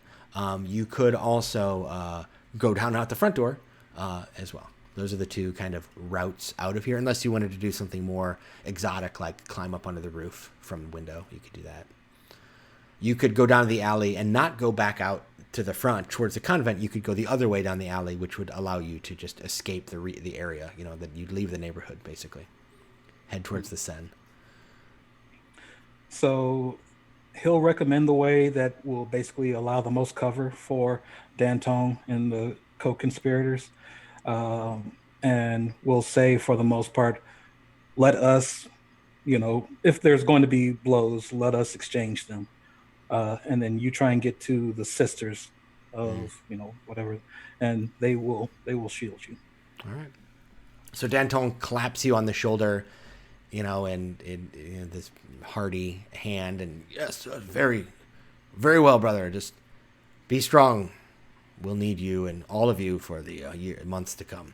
And he turns and heads out, and he's kind of like, what's the word? Kind of like shooing along the other two out the window and kind of holding and helping them down. And the three of them are able to get out. So at this point, the door breaks down. Out, you can hear it crashing.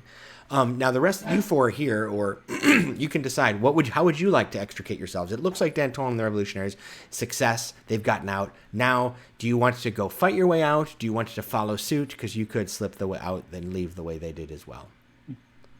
So Antoine turns to Emily and says, "Has the lady feasted enough this day?"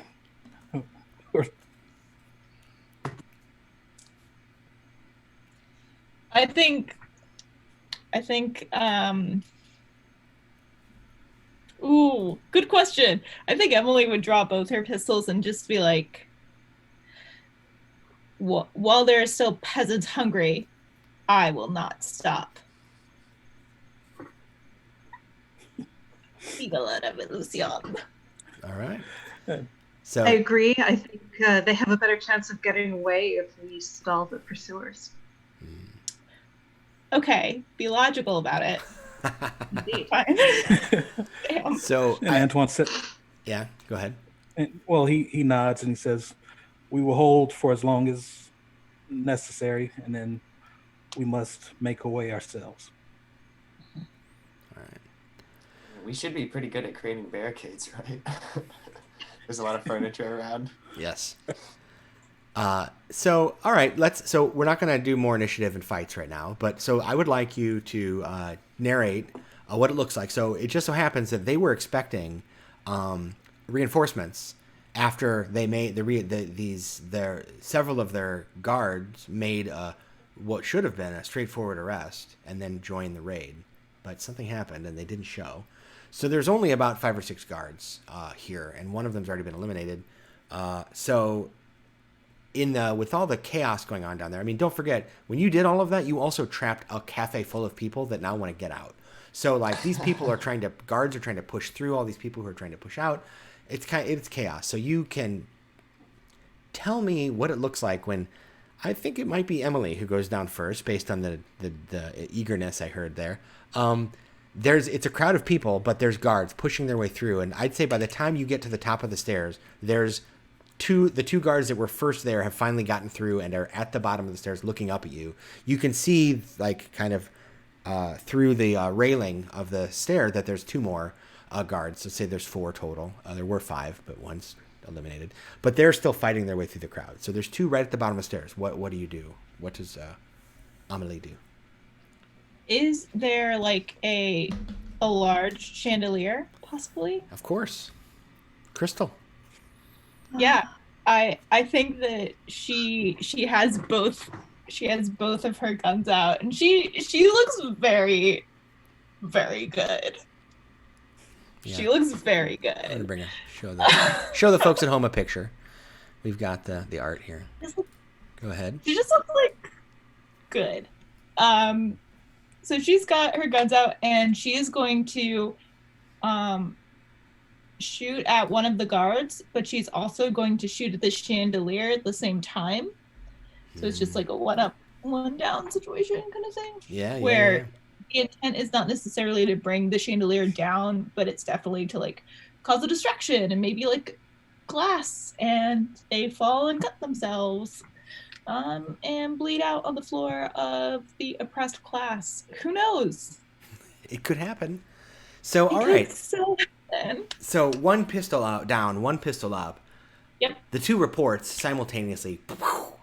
The first shot strikes the guard at the bottom of the stairs. He falls backwards, his comrade catching him, while the second shot just tears through all of this delicate glass of the chandelier that just rains down sharp shards of glass onto them, and they kind of do one of these, collapse onto the ground, kind of taking cover One of them is injured enough that they're not going to be getting back up.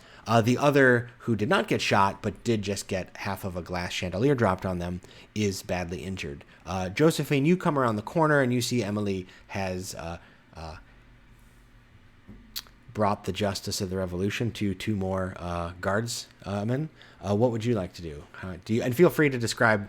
We're not, like I said, we're not in initiative order. So if you want to describe how you get all the way out, you can. It's up to you.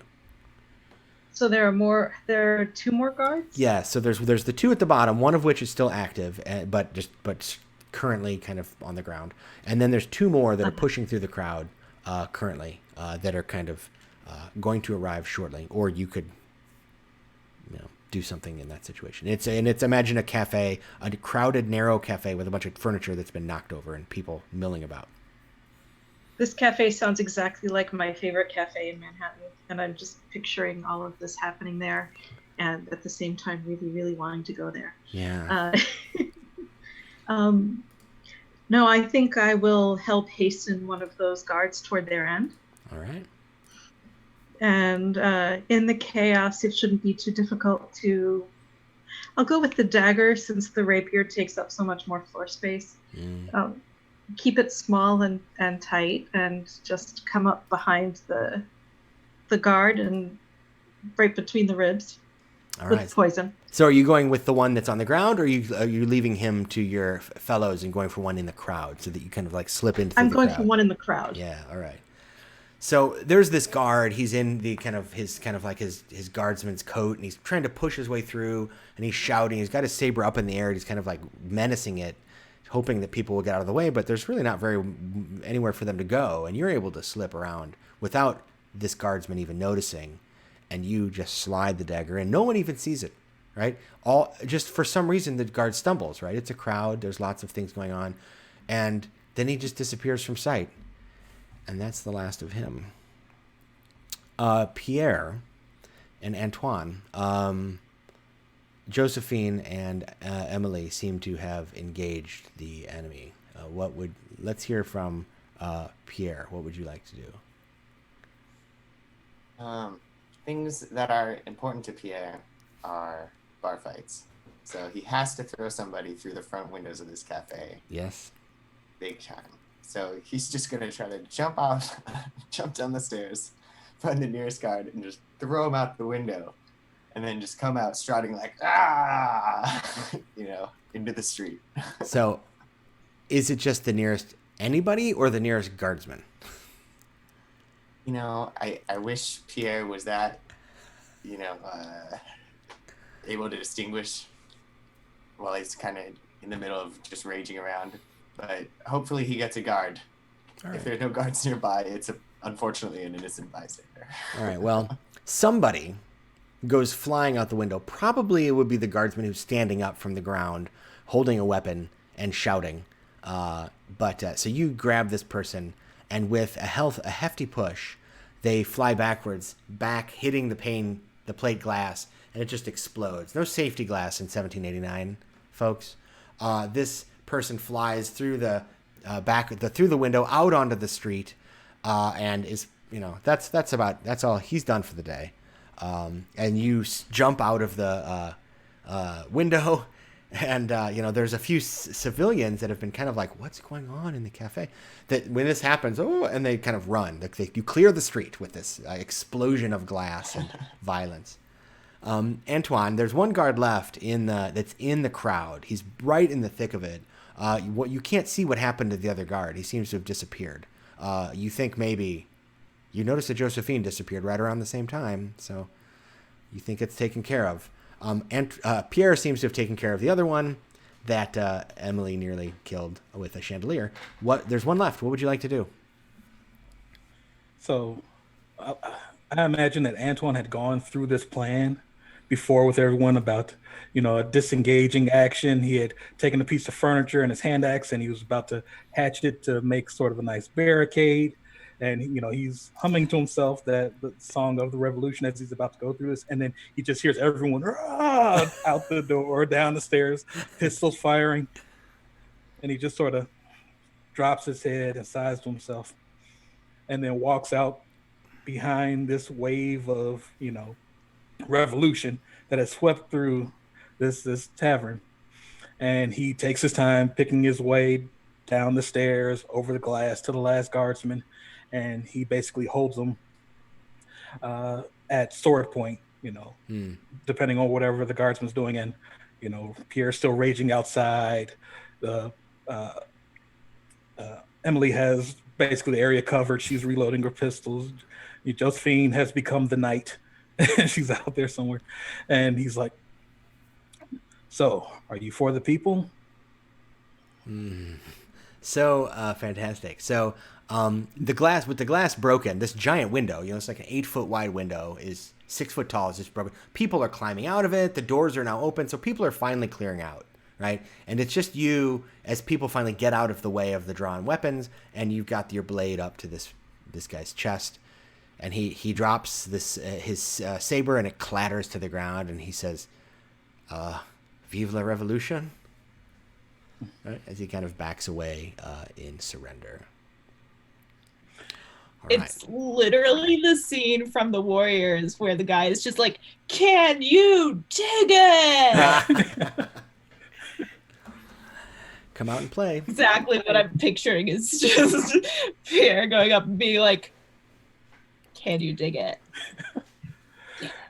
Awesome. And Antoine will basically just continue to walk this guy at sword point out the door, and he tells him, "Go to tell your fellows, grain and freedom are just on the other side," and then kind of swats the guy on the ass, with his sword to send him along. And he goes running. All right, so yeah, literally. So at this point, so the raid has ended, failed. You've alerted and rescued the revolutionaries. You managed to make your way away from Cafe Prokop without being arrested. The next day, you get a message from Danton, and he informs you that he says that the note. So I'm going to take it for granted that he asks, "How did you know?" Let's say when he asked to meet again. He asked, "How did you know?" to warn him of the raid, and I'll assume that you report the note you found. Is that fair? No.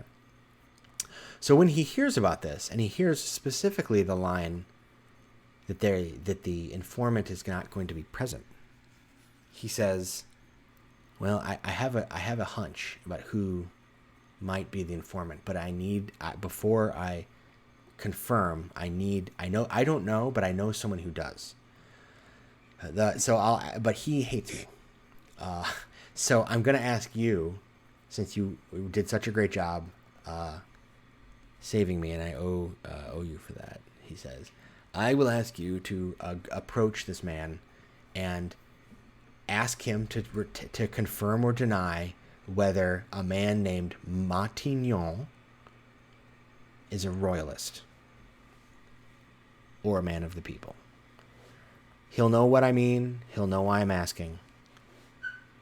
And if he says that the man he's a royalist, I'll ask you to go and apprehend him. And the man you'll speak to knows. So this man is a popular philosophe named Henri Thierry, the Baron d'Holbach, and you can find him almost every night." Danton now says this with kind of disdain. "Almost every single night at a salon held by Madame Helvetius." So a salon is an aristocratic intellectual gathering where people wine and dine and talk politics and philosophy, perform music, and that sort of thing. So it's kind of like a really hoity-toity, but also kind of intellectually oriented cocktail party, basically, for rich people. Madame... Say what? Yeah. But Madame Helvetius is like the one who holds one of the most famous ones in town. This would be like the 1789 equivalent of, getting into some hot whatever party. I'm so out of it. I don't actually know what the 21st century equivalent is. Who's like getting into like the best after party of the Oscars or something. You know what I mean? Something like this. I'm so out of touch. Running into, I don't know, Leonardo DiCaprio? I don't even know anymore. What? Good enough. Good enough. Close enough. What would be That's a your high cultural touchstone? for All what right. counts as? Let's go to the whorehouse and break up a party, man. There you go. There you go. Okay. So I see what you're saying. So anyway, so that's where your task now is to infiltrate a high society party and get this guy, this philosopher, to tell you whether this person, Mantignon, is a spy or not. That's your task. And then if he is, to go arrest him. But we should take a quick break before we... Arrest. Yeah, arrest. Yeah, arrest. Yeah. Emily will handle the arrest. The heart rate will be arrested. All right, so we'll come back in just 10 minutes. Okay, everybody? Let me cue up our intermission screen. Be right back.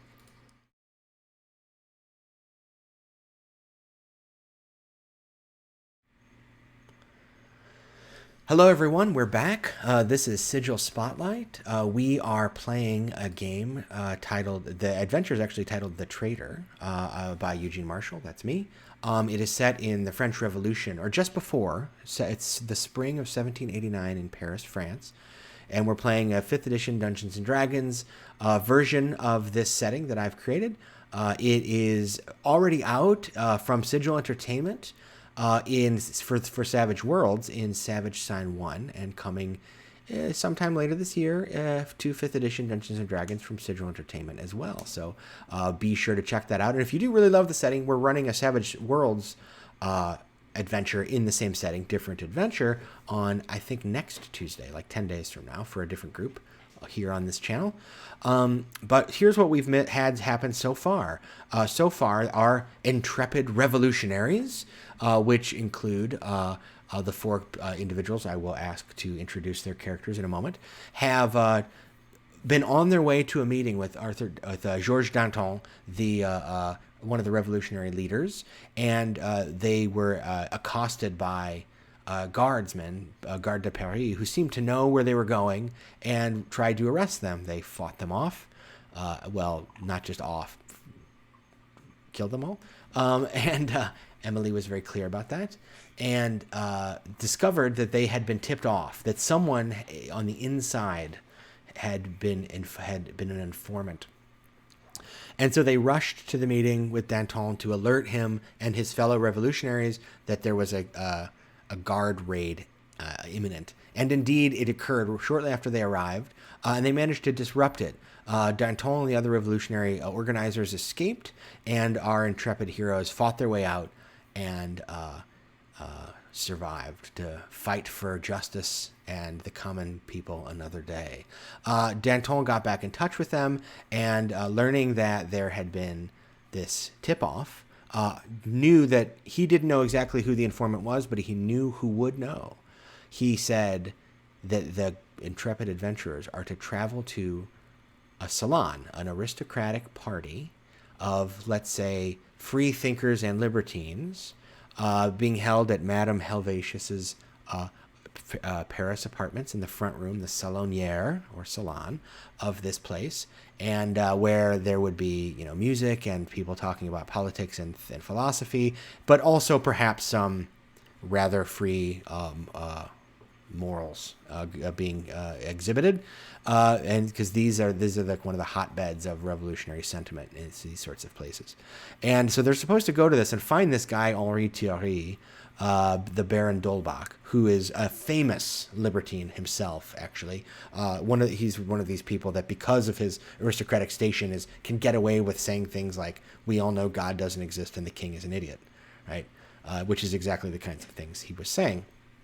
He's known for saying. Well, he allegedly knows, if anybody would know, he'd know whether somebody in the revolutionary circle is secretly a royalist and has informed the king about the revolutionary movements.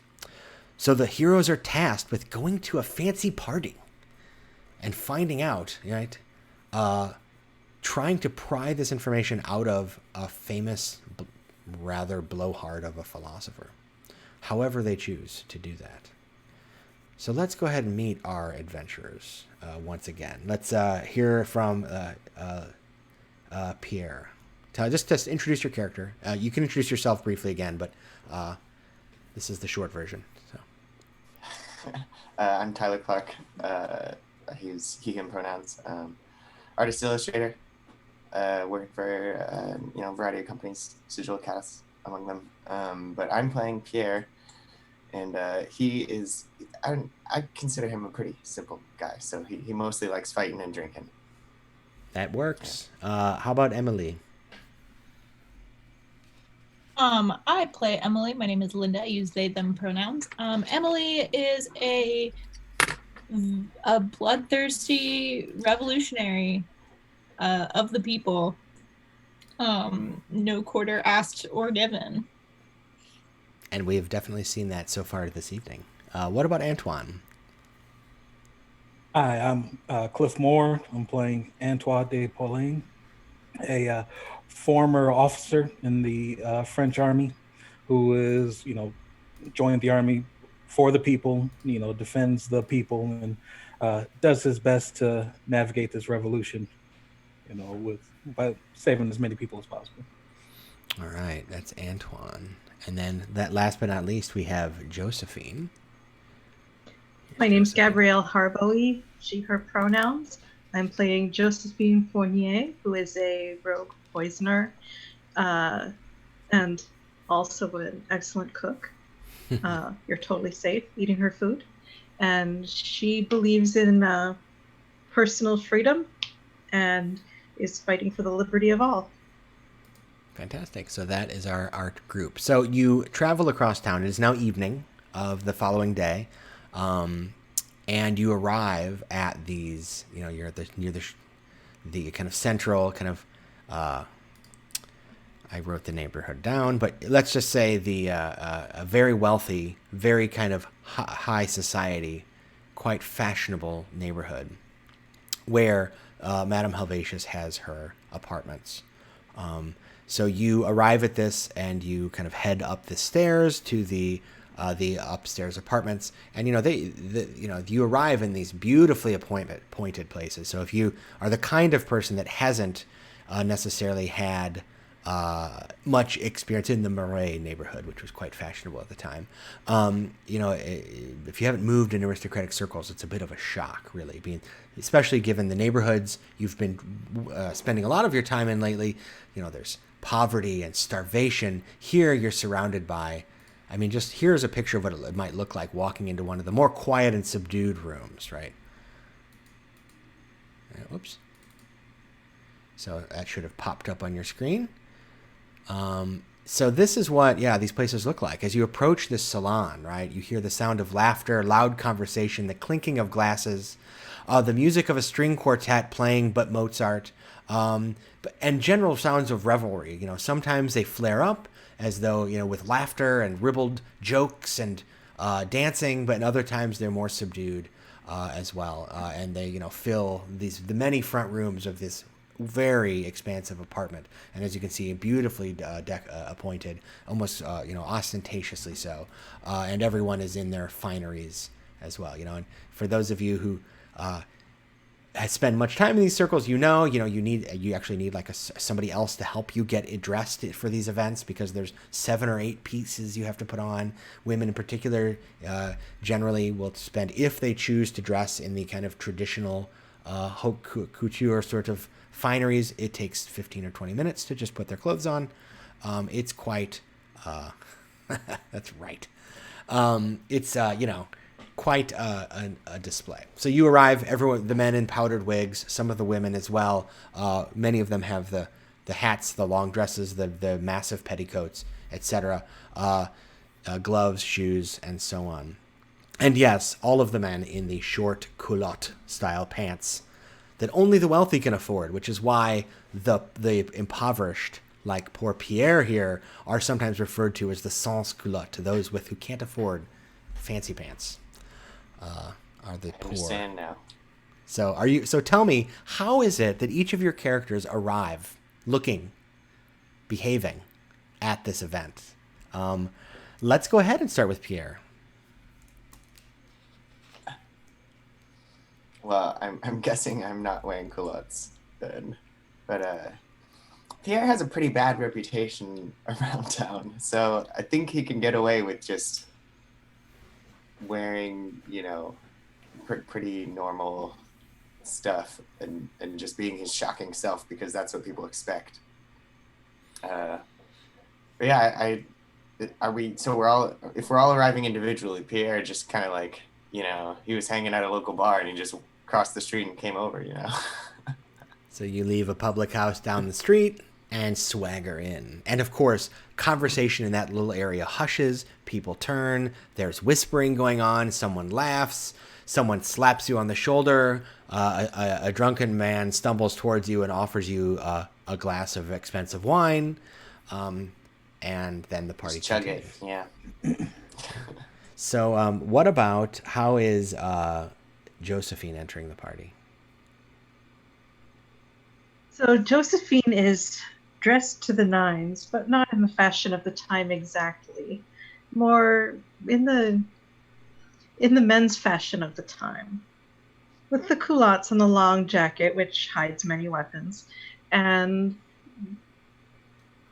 her hair done stylishly, and the big earrings and the fancy shoes, and sort of an outfit that brands her as a libertine and free thinker and not a follower of rules. Mm. And she plans to hide by standing out, basically. So yes, definitely, again, actually, in some superficially, a similar reaction when you enter from Pierre, not for the same reason clearly, but people stop and look and whisper and point, and someone greets you with a flourish of a bow. One of the servants of Madame Helvetius approaches with a tray with several drinks from which you can choose, and though you stand out in your own way, it is absolutely apropos for the event in a way such that you manage to enter and mingle, but quite clearly have made an impression for certain on the crowd. I figure she's got a lot of experience with deception and disguise, so yeah, this is probably not your first salon. Let's put it that way. All right, what about let's go with Antoine next. So Antoine is dressed in like his officer military finery, like boots polished, everything, 10 and 2 exactly, perfectly angled. But are the Musketeers still around at this time? They are. They've been reconstituted a few years before. Yes. So they're on hard times, but they exist.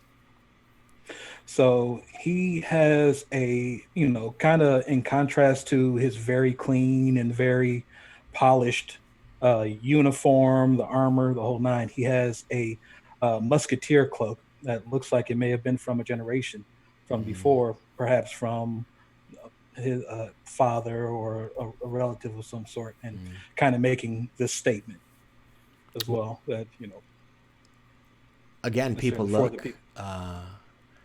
There are other officers here. This is the kind of so clearly no enlisted sort of men, so to speak, or would be here. None of the common folk, but officers certainly. And again, this very party is the kind of place where one could bump into the young Napoleon Bonaparte. He's quite a fixture of these salon events. But people look and they react out with respect. But there's also some curiosity because maybe you aren't a regular fixture at the salon and people are looking, wondering who you are. They're wondering what the meaning of the cloak is, especially those who aren't related to the military and don't quite understand its import. But others, as well as one or two officers, look and kind of, one kind of gives you a nod of respect. One of them kind of gives you a sneering look, not approving of your either out of regulation, so to speak, gear, or perhaps they think that you don't belong here for some reason because of the association with the old Musketeers. What about Emily? This is a good question because, damn, did the French love drag. I was thinking about that, but I don't think it would do to have two of us go in and drag. I was also thinking maybe like a member of the clergy, like disguising herself as like a very, very old abbess. But that doesn't make sense. So maybe if there's like, I don't know, I feel like Emily, like, out of all of like the patriots here, I think Emily is just like doesn't fucking want to go in there, man. Like, just doesn't want to, like, on principle, is just like, can't do it, will burn in hell forever, cannot fucking do it. Yeah, full Joan of Arc armor. I thought about like putting her on, like having armor on like underneath the clergy's cloak and just like rips it off. I don't know. Look, I'm going crazy here. Would it help if I tell you a little bit more about the salon, or so that you have a more context? Yeah, go for it. Okay. No, go for it. I don't know what to do. Emily does not want to go in, but I know we have to. So maybe you've been to events like this. Maybe you haven't, or maybe you were forced to go or not.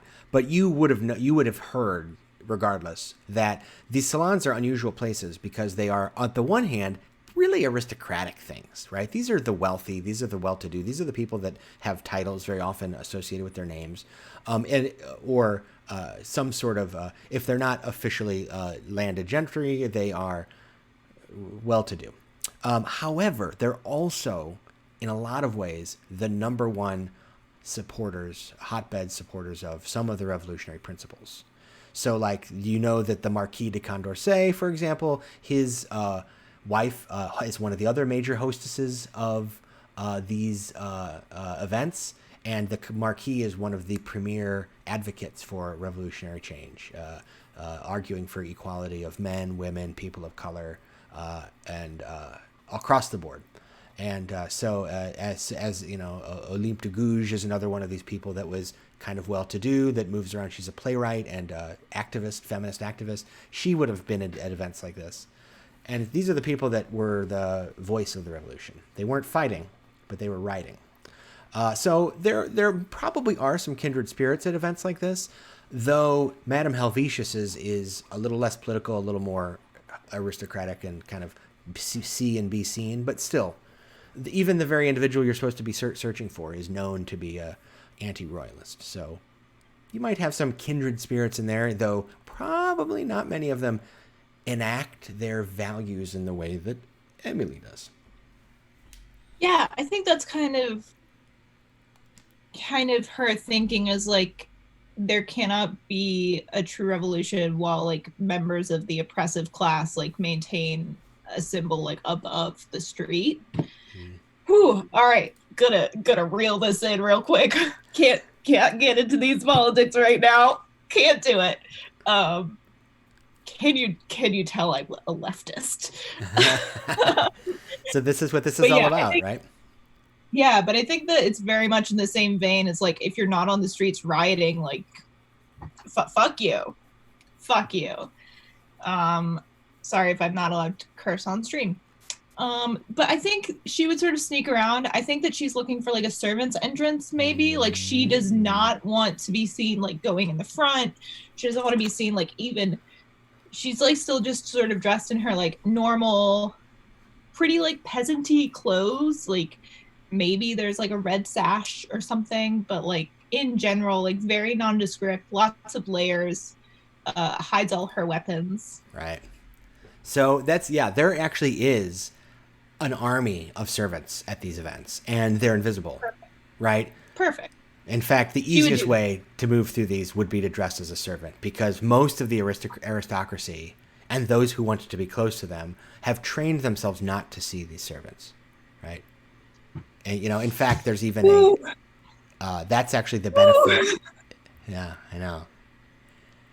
There cannot be revolution unless all hands have blood on them. Right. So this is, and actually, if side note, had you made a character or like that had the one of the backgrounds you can have is domestic, right? It can be like one of the jobs you start with, and the class, the background feature is that you can move in public without people noticing. It's like if you're in like a place where there's high society figures, they automatically almost don't see you if you're dressed as a domestic. right? The drawback, though, is Ooh. if they do see you dressed as a domestic, then it's really hard for them to take anything you say or do seriously. It's a good thing that she has no problem shooting people. Anyway, she's So you want to try and she's- pass as a servant, or at least enter the servant's entrance. Keep it. Yeah, on the I deal that way, think. right? I think that I don't know if she would be able to like fully imitate a servant, like having like all the right clothes, but like in close enough, you know, Yeah. like close enough that no one would like look too hard. Right. So that's definitely where she is for Okay. sure. That makes perfect sense. All right. So one thing that maybe I would assume you would have discussed in advance is if you had a plan or not. You can just like find this guy and try to talk to him. I mean, you could hijack him and like tie him up and put him in a closet until he talks, or you could try to Yes, that one. try to tease it out of him. But it isn't hard to find him. So we'll just improvise as we go. You tell me if you want to retcon. Oh, we would have had this plan. That's fine too. So you're traveling there, and you see, there's these people arguing, and eventually a voice kind of trumpets over the, oh, well, I'll tell you what I think. And he says, anybody who thinks there's anything to the cardinal besides a tall hat is an idiot. And he's going on about, he's kind of railing against the church, actually. And he's going on at great length about how it's all a facade designed to, pull the wool over people's eyes and keep them in line. And that sort of argument, right? So someone's being very critical, anti-clerical attitude, you might say. And you look at, but he's also doing it in a very performative way, right? So this isn't just somebody who's making an argument. They're putting on a show for a crowd, really, because some of these people are throwing up. Nobody's really arguing against them, this person, but some people are kind of playing the role of devil's advocate, or I guess in this case, church's advocate. So they're saying, well, what would you say about blah? But how would you respond to, Mr. Leibniz's claim and blah, blah, blah, But even, Monsieur Rousseau believes that there's a place for the church, this sort of, this is why. So it's kind of like this philosophy performance. And as you approach, you see the guy. Here's an image of this is not what the Baron Dolbach actually looked like, but I just love this picture so much. This is a real self-portrait from the period by a guy named Joseph Ducreux. So just imagine this guy at a party, like pontificating a little bit. He's like, hey, and he's, being a bit of a ham, but also you can tell he's quite intelligent and thinks very highly of his own intelligence. And apparently, unfortunately, many of the people around him do too. This is the person, you need to speak to. How would you like to deal with the Baron? Okay, situational awareness for the most part. Emily has blended in with the servants going in through the servant entrance. Josephine is standing out, being center of attention. And then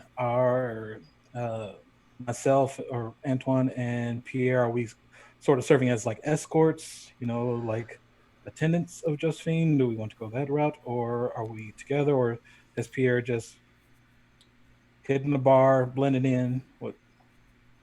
Where is everyone for this? I don't know. I'm just, making the route. Do we have a signal where I should punch you at some point? Is that Worked last time, sort of. Yeah.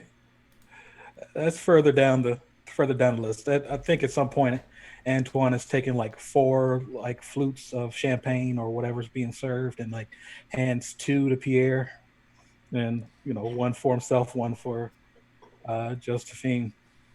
And I think just sort of oriented themselves in the orbit of the Baron or himself, and I'm trying to think, maybe looking for a moment to ask a question while, like everyone else, to try and engage him. So we need to, what was the person's name? It is Matignon.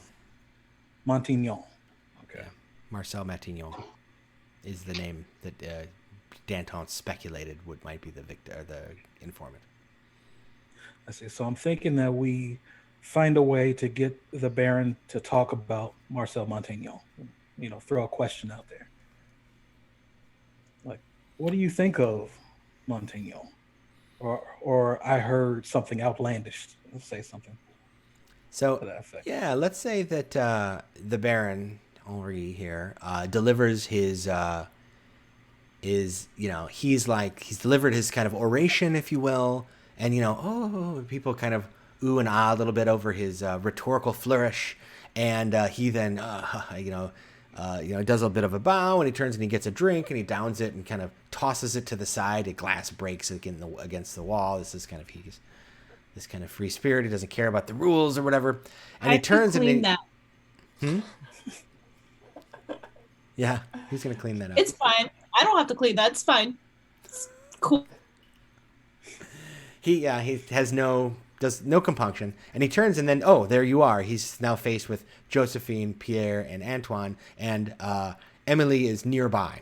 You can see and hear all of this, but no one is paying particular attention to you at the moment.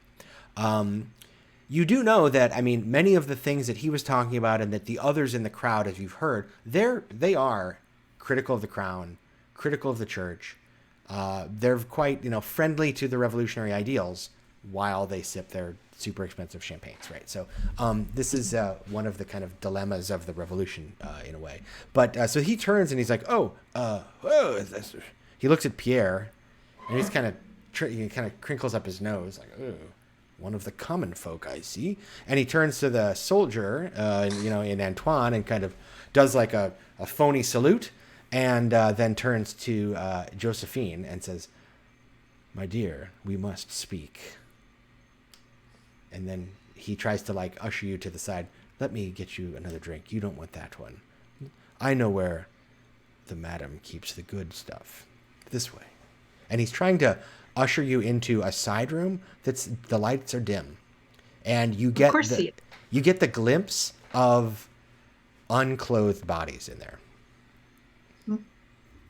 Well, I will let him usher me, and behind me, I will make a come along with us gesture to the rest of my party. But I will try to look very interested in his hot air. So, and what must you speak to me about? Well, my dear, first I'd like to introduce you to this fine wine.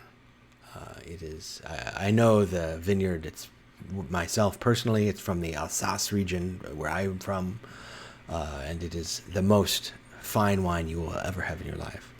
And after that, well, we'll see where our senses take us. So you enter the room, and there's like heavy kind of velvety curtains all over the place, in a deep red. There is some furniture pushed along one side, but all the corners have piles of pillows, stacks of kind of like embroidered pillows, and in one corner it looks like some people are kind of having an intimate encounter, and there's some in another, they're kissing and talking and whispering. Another one, someone is actually disrobing, and so this looks like a kind of, it's the 1789 makeout room, I guess, is what we're getting at here. Mm-hmm. And so he goes over to a cabinet and he opens it up, and there's a bottle of wine in there and some glasses. And so he's pulling out 2 glasses and beginning to pour. But this room is, for the record, there's 4 people in here besides you. They're not paying any attention to any of you.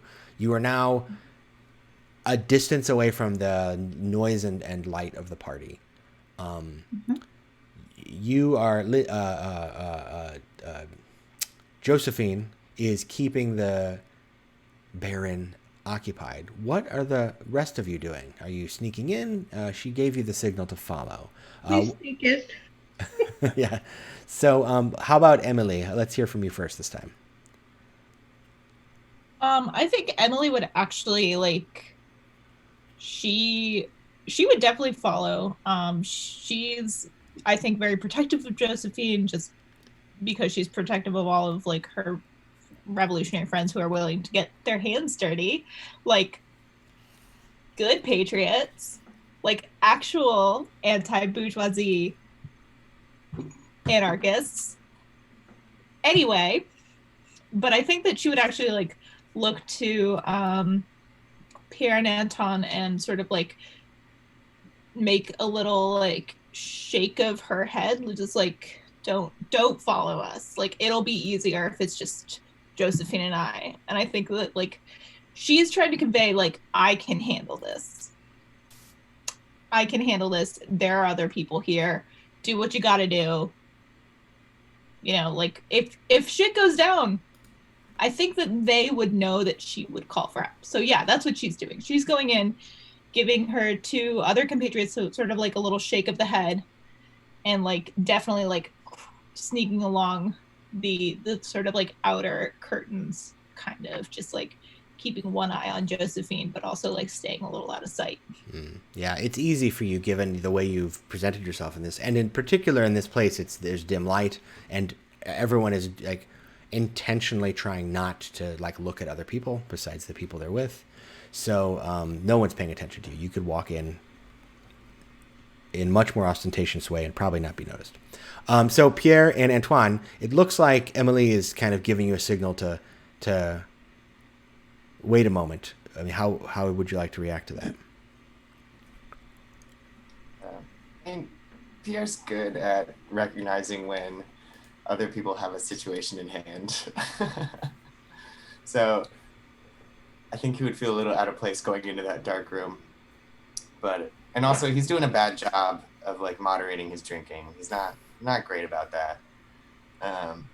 So Pierre's just gonna sow discord and be like, Antoine, you know, every time you leave Emily alone, somebody gets murdered, huh?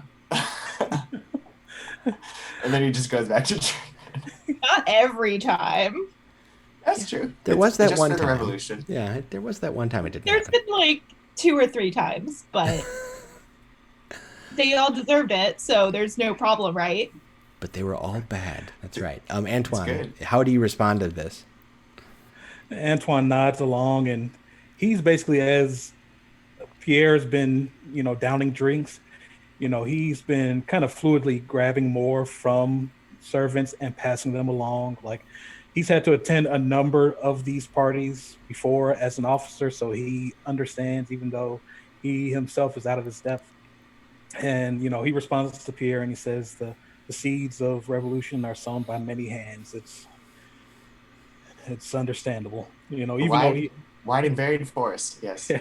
He has this heavy sigh, but he looks around and he, sees the signal from both Josephine and Emily, and he looks for anyone, an officer, another military figure that isn't directly in the side room, but adjacent, so that he can hear when there's a signal that needs to be given.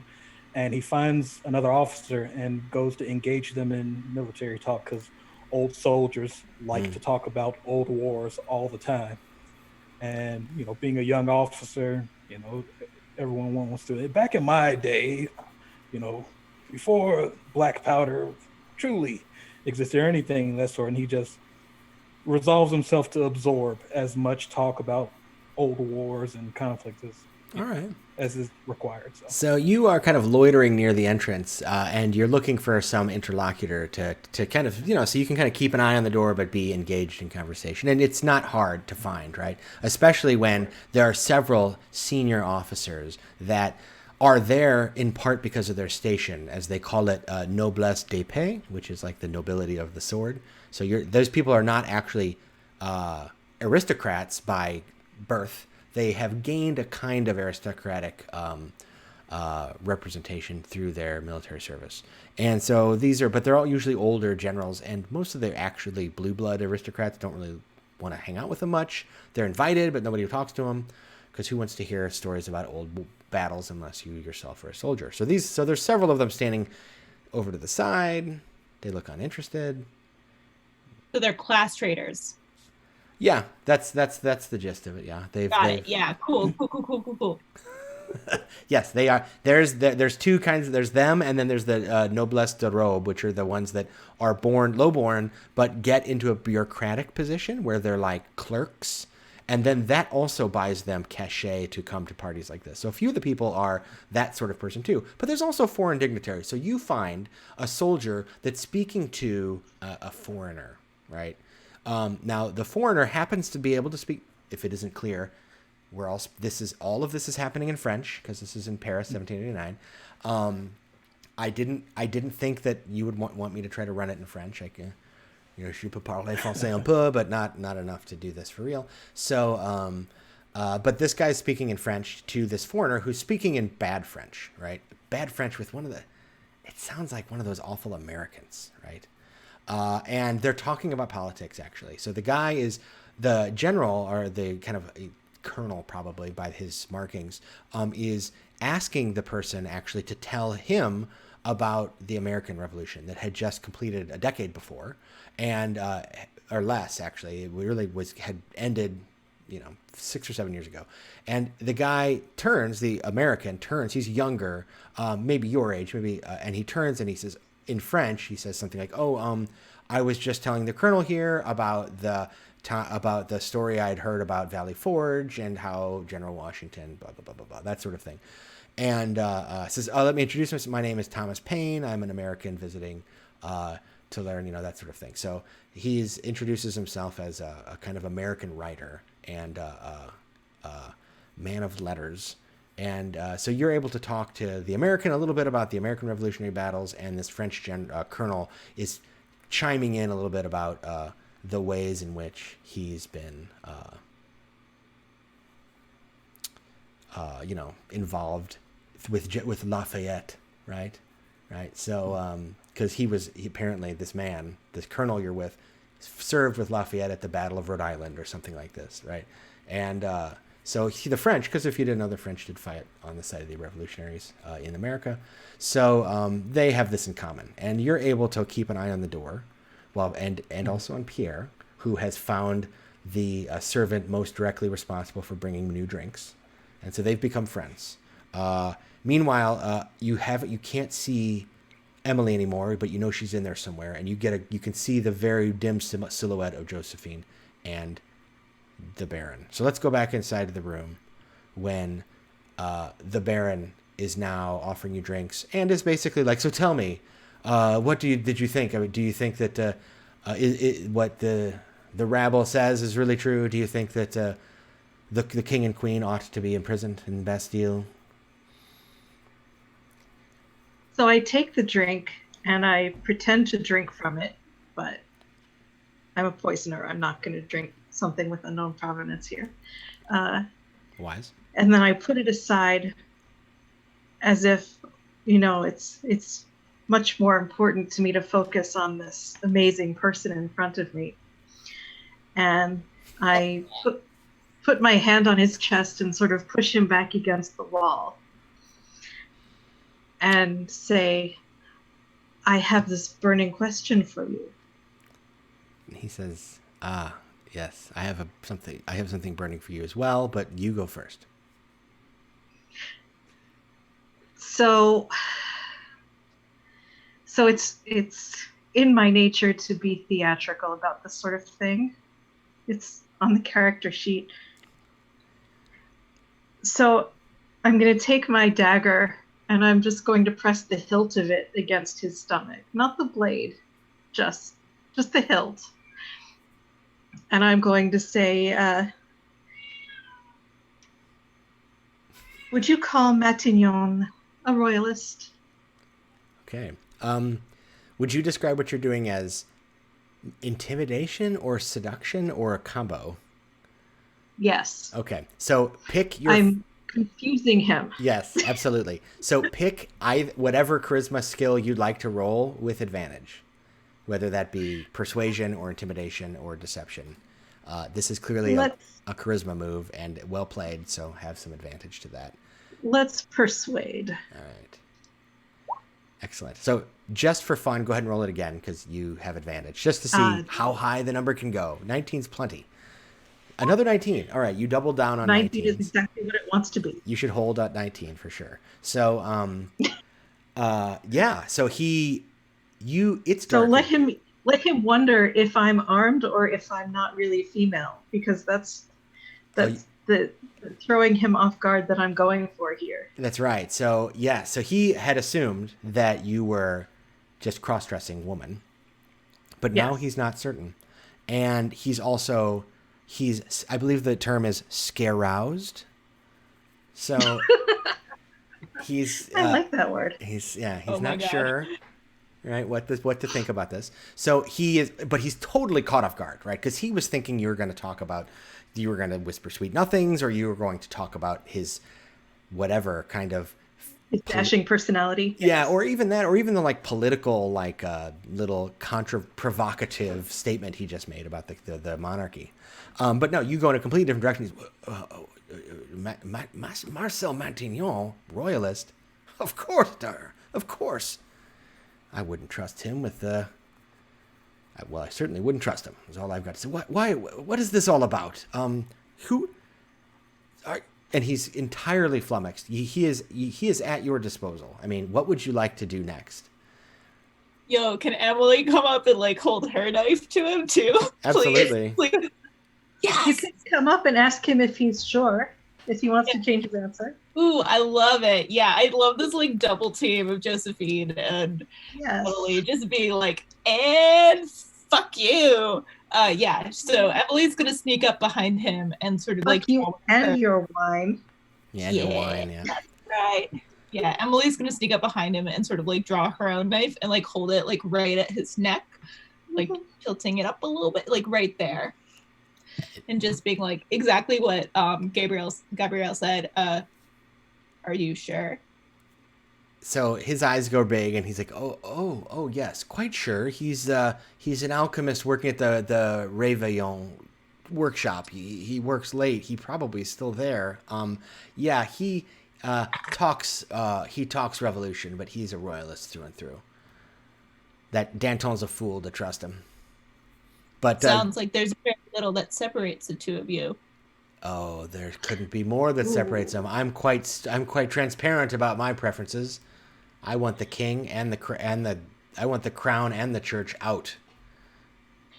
If you had your way, you'd wear your shoes as red as the king does. I could make that happen for you. I'd rather. Does it a little bit more. He goes, "Oh, don't." So I'll hand him the glass that I had put down and say, "You look like you need this," and just pat him on the shoulder. Start walking away. So he's keep him off guard. He desperately just trying to retain composure because that's his identity. You could tell, but he's gone. He just is like sputtering, and there's again combination of fear and remnants of confusion and interest. But he's overwhelmed and left for the first time probably in his adult life, left speechless.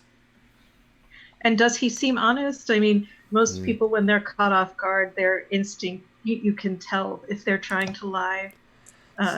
Go ahead and make an insight check. This also is going to be with advantage because you both have, you can consider, Emily helping you if you like. But it's not that, this is going to be a pretty low DC one. Another 19. Yes, absolutely. He is probably telling the truth when he says that he doesn't care about the crown. He wants the crown and church out, and that he doesn't. He doesn't trust Matignon because he thinks he's a royalist. Absolutely, and he's so all true. Yes. Also, well, if he wants the crown out, he should be willing to get blood on his hands. That's it. He also, you also can tell that he's putty in your hands, and you could probably he'd tell you anything you wanted to know at this point. So he is entirely intimidated by the two of you. So at that point, he just kind of like downs his drink, and he's like, "It's wonderful meeting you both. Perhaps another night with fewer blades. I don't go in for the art of the Marquis de Sade. I know that some do, but." I think Emily would just like standing behind him would just like roll her eyes like real big and just be like, "Don't worry, one blade is plenty for the likes of you." And she like leaves like a little nick, like a little very shallow, and then like disappears. All right. So into the darkness. I guess Josephine, are you have you finished with the Baron as well? Yes, I have finished with the Baron. I've given him a quip about willing to get his hands dirty and turned to walk away. And my plan is to be out of the room before he catches up to me, if he even tries to, so that the rest of my friends can get in his way. Yeah. So he actually stays in the room and drinks. And develops later. Smart boy. Smart boy, yeah. He later Smart develops. Oh, yes. He later develops what's called l'esprit d'escalier, right? Which is that thing where you, right? You're like, it's only later when you're walking down the stairs away from. Yeah, I know what I should have said. That's what I should have said. He does that thing for the rest of the week. So you leave the Baron speechless, lost for words, and you are finished with the salon. You have the information you need, and if you like, you can head to the Réveillon workshop now. Réveillon is a chemistry company, basically corporate. I mean, it's a kind of an early corporate entity. Réveillon being the owner and lead chemist. So this apparently Marcel Mantillon works for this organization. Maybe it became, I don't know if there's a relationship, but it was the biggest chemistry and kind of company in the period. It was right at the beginning. Réveillon and Lavoisier were the beginning of the Industrial Revolution, happening right at this time. And so this is a big factory. It's very well known for having conflicts with its workers. So it's this pre-union days, of course, but they've had open combat at times with workers and then guards hired by the company. So it's that sort of place. And Marcel Mantillon is a chemist that works for them. Would you like to go now or the next day? It is early evening. The Baron seemed to think, yes, that he'd be working late. Let's go now. All right. Agreed. So we leave the salon and head to the chemistry factory. So leaving the salon behind, I will go ahead and let's see if I've got this set up properly. I think this is it. Whoops, I clicked on the wrong thing. This one. Oh, that's weird. One more time. All right, I've got to hit refresh on my Roll20 just a moment. My browser is tired. And when that refreshes, I will be able to see what I'm supposed to see. So what do you see on your screens right now? There it is. Mine's blank. Okay, I don't have your tokens on there. Let me get your tokens, which are just as a quick drag. So Emily, you should be able to see. And then you're down at the bottom. Whoops, wrong thing. I don't need the character art. I need the black box with all of our tokens, very small on it. Yeah, there we go. It's showing up on the stream though. Yep. Oh, it's on the stream because you guys can see my screen. There's Pierre. Oh, I think I might have put Pierre and Josephine twice, like 4 times. There we go. There's everybody multiple times. How many would you like to have of yourselves? All right. So let me straighten you out by getting these out of the way. Apologies, my computer bogged down real quick suddenly. And there we go. Okay. So you are all down here at the bottom of the screen. I will, if you don't know, I will bing you down there. So here's what it looks like. So you approach the Réveillon factory. It is a workshop. And so you go to a part of the town where there's some kind of industrial activity going on. There's some mills. There's some places where people make cloth. So it's near one of the outer walls of the city because they actually will take some of these chemicals and just work them in vats just outside of the city. And so you approach this big, large warehouse-like building, and there's this 8-foot tall wall that kind of surrounds a large courtyard near a tributary of the Seine. And as you arrive at the courtyard near the factory, you see that there's this gate, there's this wall, and then if you can head this way with your tokens, you can see that there's an entranceway into the courtyard, and you hear the sound of voices beyond. So there's boxes and crates at the end, but when you get up to this, you can see that there are several people milling about. You see a man standing behind a wooden table that's covered in tools and glass beakers and bubbling fluids. There's a small smoking furnace and other alchemical instruments. This is an open-air alchemy lab, effectively. The air has this acrid smell here. And the gentleman standing doing the work is, let me get you a picture of him. He is Matignon. He looks like this. So there is Matignon the alchemist. And this fella is standing at the back, kind of working with these chemicals. There's a guard or two, a garde de Paris. You don't know what they're doing here, but they're kind of lazily loitering around, right? Doing not much, and they don't seem to notice just yet because you haven't entered the courtyard. So it looks like you've got a courtyard full. There's crates, there's barrels, there's a kind of gaudy three-mermaid fountain in the center. You can glimpse to the right the tributary where the waste is draining from the nearby factory. There is a gate at the far side of the courtyard, and then there's warehouse buildings surrounding it. What would you like to do?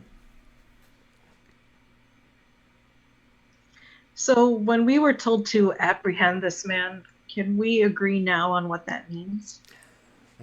Apprehend. Emily. I'm sure Emily would like to leave it ambiguous. Between Emily and Antoine, I would like some sort of consensus before we rush in.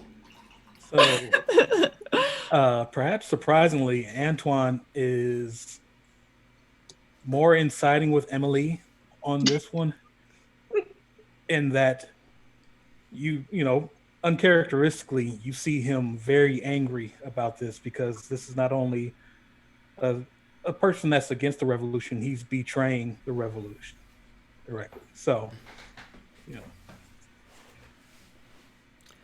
And so Okay. it's more so in mind that I know what Dubon said, but I know what we will do. And you know, he says, let's introduce ourselves first. What justice but the justice of the people?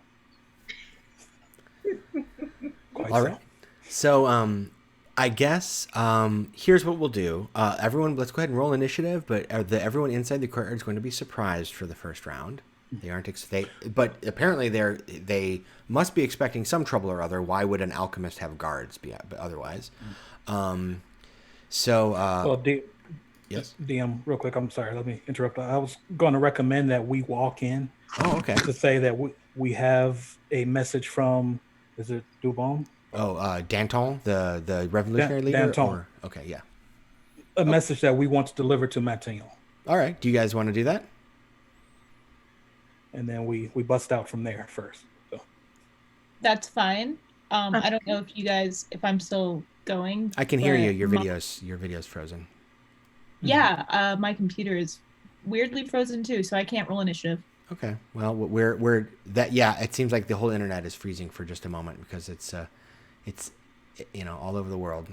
Our house, your house, everything's freezing up a little bit. And all right, but I'm good now, so just give it a second. We can go ahead and move in and just do this verbally because we're not having combat just yet anyway. If everyone's okay with Antoine's plan, how's that sound? I'm okay with that. Do we want to give Lynn a chance to reboot? Do you want to? Question? Do you want to? Yes, we can do that. We can just take a minute. If you want to you could try turning your video off and back on again. I might have to do a quick Zoom reorganization, but that's harmless. It's actually just like not letting me click anything. Oh no. Yeah, it's very, very strange. So let's just keep going until we can't. Okay. I mean, Okay. if you want to do it that way. All it means is that I can't be muted and Okay. I can't click anything. Oh my goodness. Okay. Well, hopefully your computer catches up. If you have, I'm sure you know this, but if you have other things open, like if you're streaming the stream, you might want to close it, things like that. But I'll let you handle that. I trust you to do that. And then if you want to do the refresh anymore, go ahead. That's totally fine. We can sort that out. So I'll go ahead and say, whoops, that was Josephine. I was going to say that Emily and the rest of you want to move into the courtyard, go ahead. If you can't see, if anybody's having trouble not seeing Roll20, let me know. And I can move your token for you. Tyler, are you able to see okay?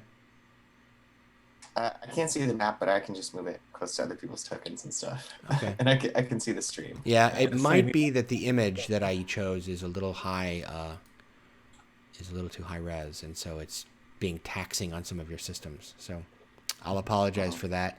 I built this one out of some dungeon tiles from Wizards of the Coast, since they allow us to do this with fan creation, content creation. So I thought I'd do fancy dungeon tiles for this one, but I might be paying the price by taxing your bandwidth a little bit too much. So I apologize for that.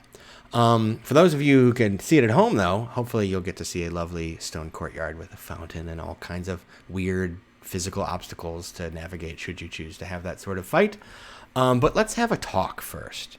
I'll go ahead and just move those of you in who can't do so by yourself. Thank you. I'm going to sneeze. Excuse me. Oh, my goodness. All right. So, you enter.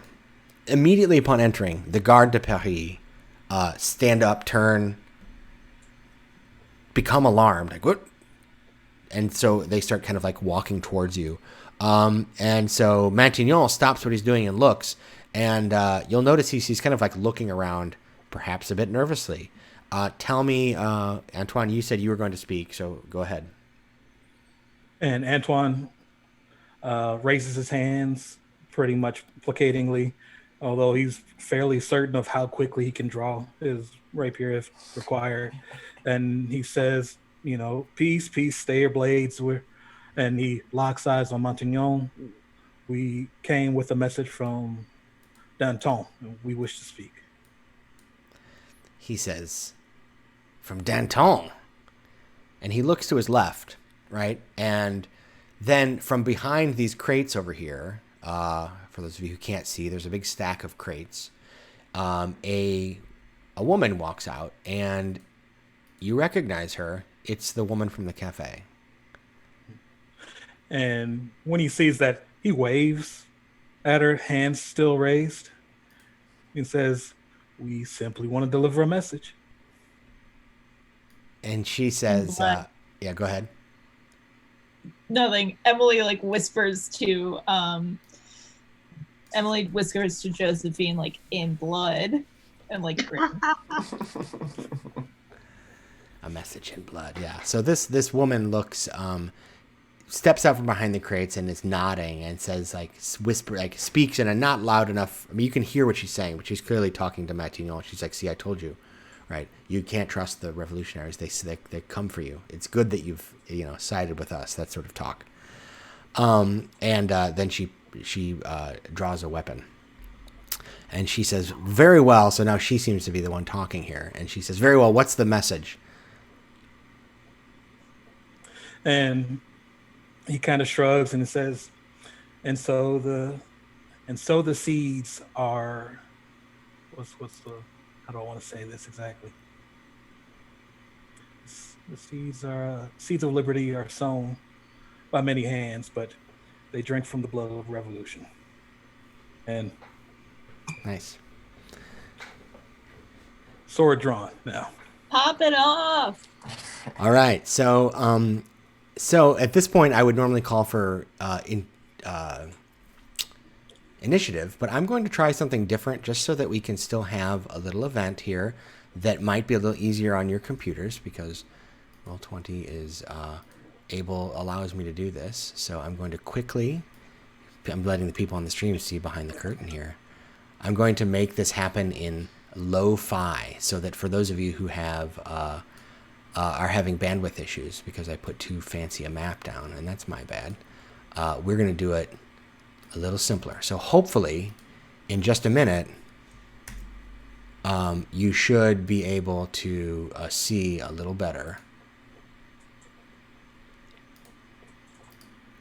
Oh man, I just had a bit of that, what you said earlier when you realize what you should have said in the moment, but yeah. You missed it. Well, because I was reloading, feel free to say whatever you like. But what I'd hopefully, though, is for those of you who had been lagging, either hit refresh or and just let me know if it should load a little bit quicker now because I basically put you on an empty map. Okay, it's reloading now. But I was basically going to say the seeds of liberty is watered with the blood of traitors. Yes. Okay, I like that one That's better. better. All right, take 2. All right. Any luck, Linda? No, my entire screen is frozen. Oh my goodness. All right. Well, Very true. would you like to? I'm fine if we want to take a minute. I mean, we're actually early. You know, it's not even been 3 hours yet. So if we want to take a 5-minute break, we can just chat while you reboot. Or yeah, if you guys are willing to do that, and I'm happy to just turn the computer off and on again. I'm fine Absolutely. with that. Yeah, Totally. we can. All right, guys. You know, we can just, like I said, we can chat for a moment while Linda repairs. So it's also possible for those of you watching at home that when Linda disconnects, that the Zoom windows will change, because when they leave, they might move around the other windows. That'll be temporary. We'll fix it. So while, right. Go ahead. Yeah, feel free. Hey guys, Good luck. I'm just pressing the power button. We'll see what happens. Keep pressing.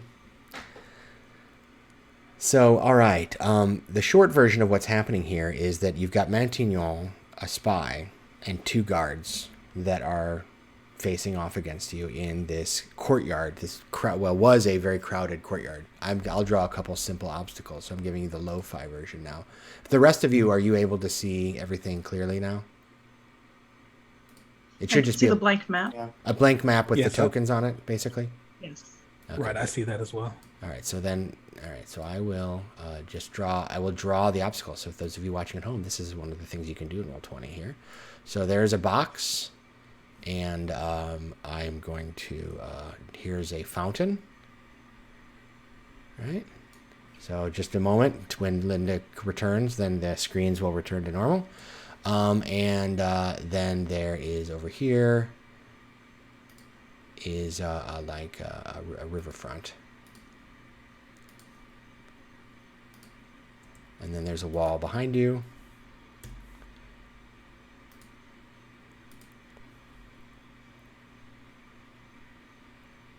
And there's a warehouse over here.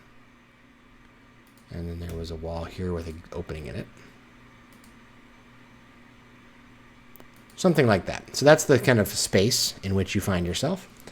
And as I said, in a moment when Linda returns after they reboot their computer, our Zoom windows will resume their normal places. Or I might have to move them around a minute, but I'm not going to bother with that for now. So just curiously, how are we finding? We can do a little quick check-in. How are we finding the setting and the game? Oh, it's awesome. I'm enjoying myself quite a bit. Yeah. I love this. The characters are great. Everybody playing them is great. The setting is fun. I'm delighted to hear it. So Eugene, when you say that you can make characters in the setting for all this stuff, that what we're going through now is at the introduction. I assume there's a lot more setting information with the. Yeah, actually, in Roll20, if you've got to just to get a glimpse, if you click on the folder on the right that says Revolution, where your characters are, there's a folder called Class Options, and then there's a folder called Rules and Setting. And so, like, just some of that stuff is in there. And so you can see there's a subclass for every class, and there's, or more, some of them have multiple. And then there's rules about backgrounds and feats and equipment, because there's rules for all the flintlock weapons, and you'll find out in a minute here. There's rules for vehicles that you don't normally get in D&D. I don't want to spoil anything. And then there's like the gazetteer is quite long, telling you about the political situation and the philosophy. And one of the things that I didn't make much of, because none of you chose the Julien Bouquemont. No one's playing like a wizard, really. But there's all of these occult societies that really existed in the period. You've got Rosicrucians and Hermeticists and alchemists and Masons and all of these groups that many of which claimed to be practicing magic. So in this setting, they really were, is the idea. So there's all that. That's a whole other angle of this. But this is the kind of starter adventure, so to speak, for the setting.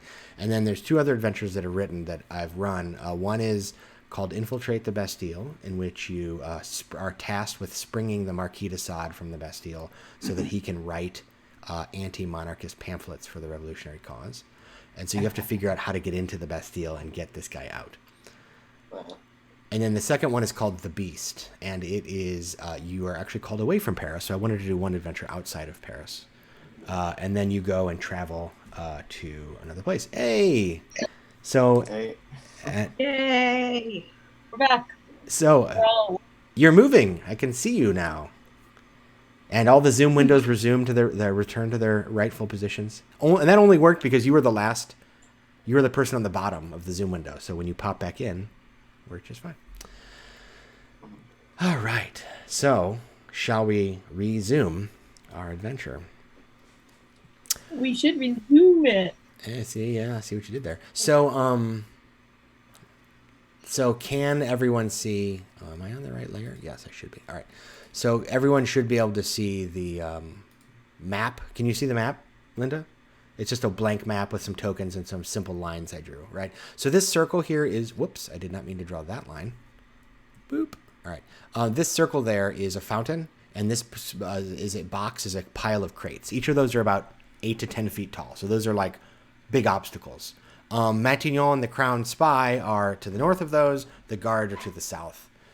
At this point, if everyone's capable of doing so, we should go ahead and roll initiative and see how this goes.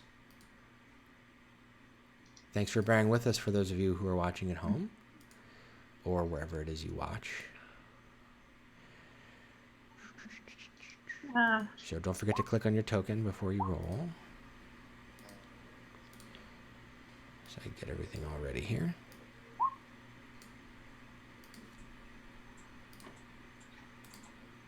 We're just like so pumped for patriotism. We are the initiative twins. Look at that. Honestly, you and I, we're just like, we are so ready for the revolution. Mhm. So ready. Yep, you want to get on with it. All right, let's see. And last but not least, the spy. Okay. Okay. So everyone, let's see. I've got Josephine, Pierre. Am I missing anybody? I think I am. No, I think I'm the one missing. Hang on. Let's see. Yes. So let me add you. Just if you can scroll up and tell me what you rolled, I will add you to the turn order. It looks like you. Actually, Oh, there you I go. hadn't rolled yet. There you go. Okay. So the fight begins. The Crown Spy draws her weapon. Antoine has his out. Josephine and Emily, you both rolled the same thing again. Last time, I let Josephine go first. But do you want to take the jump, Emily, this time? Since last time you tied. It's really, whenever people tie an initiative, you the players can just decide. So it's up to you two. I'm fine with whatever. Does Josephine have a gun? I do have a gun. I also kind of sort of have a plan. Okay. Yeah. Well, what do you want to do? I want to give him one more chance. Before Okay. we kill him. Why don't you go first then? Because Okay. Emily's not giving anyone a second chance. Bullshit. I get that. Yeah. 6. Okay. So tell me Yeah. how you're going to do that. So I'm going to draw my rapier and hold it at my side and kind of stride forward as if there's all the time in the world. And then point it at Matignon and say, "This is your last chance to pick a side." Okay. He looks upset, concerned, frightened. When it gets around to his turn, you will see how he reacts. Are you going to hold an action, such, for example, if he runs, you shoot, or if somebody, or is that all you're going to do this turn? I think I'm genuinely giving him a chance to come over to our side. Okay. So that's all I'm going to do for now. All right. I would give him the benefit of the doubt. His options are basically commit to the revolution or die. He's a smart man. I'll give him a chance to make the right choice. Okay. Emily, you hear what Josephine said. Yeah. Honestly, like I think Emily has a lot of respect for Josephine, just in general. So, I think that she will get her guns ready, but she's just sort of readying her action. She's not. Ooh, wait! I can cast a spell and ready an action. Yeah, that's what Because you it's did. Yeah, you can do a bonus action spell. Yeah, for sure. Perfect. All right, I'm gonna do that. Actually, I'm gonna ready my guns, all the while saying a prayer to Lady Liberty. This is my want. And I'm gonna use Divine Favor because it's a bonus action spell. My prayer empowers me with divine radiance until the spell ends. My weapon attacks deal an extra 1d4 damage. So is there a particular way it looks when you pray to Lady Liberty?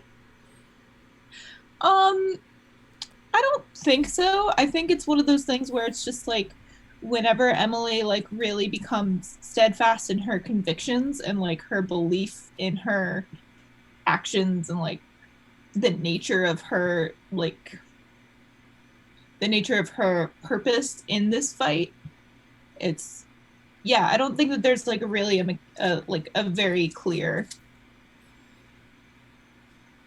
I don't think that there's anything that's necessarily very fantastic, that happens. I think it's very much just like the resolution of like someone fighting for what's right. Like that's what it is. Excellent. So a grim determination sets in, and you can tell that Lady Liberty is walking with you. Hell yeah. The first guard hesitates because he was expecting an attack, but Josephine is speaking. But when Josephine says, "Join the revolution," and points a weapon at him, the guard does not take kindly to that. So the guard is going to come up and attack you with his saber, swinging twice. And what is your armor class? Is 15 might be a hit. A pretty hard one. So, Josephine, does 15 a hit? If so, then you have taken 8 slashing damage. 15 is the number. Is the number? Okay. So he cuts right into you, and so you're trying to give Mantignon a chance, and this darned garde de Paris comes up and says, "No revolutionaries here. I won't stand for it. And whoosh, get out of here, you filthy rabble. I'm putting you down." And slashes across your back. Antoine, it is your turn. Ow. A guard has just brutally slashed Josephine when she's giving poor Mantignon a chance here. Before Cliff goes, can my ready to action be triggered? Yes, if you'd like. So I can't remember. I apologize. What did you say was the trigger? But yes, if you want it to be somebody attacks, that's totally cool. Yeah.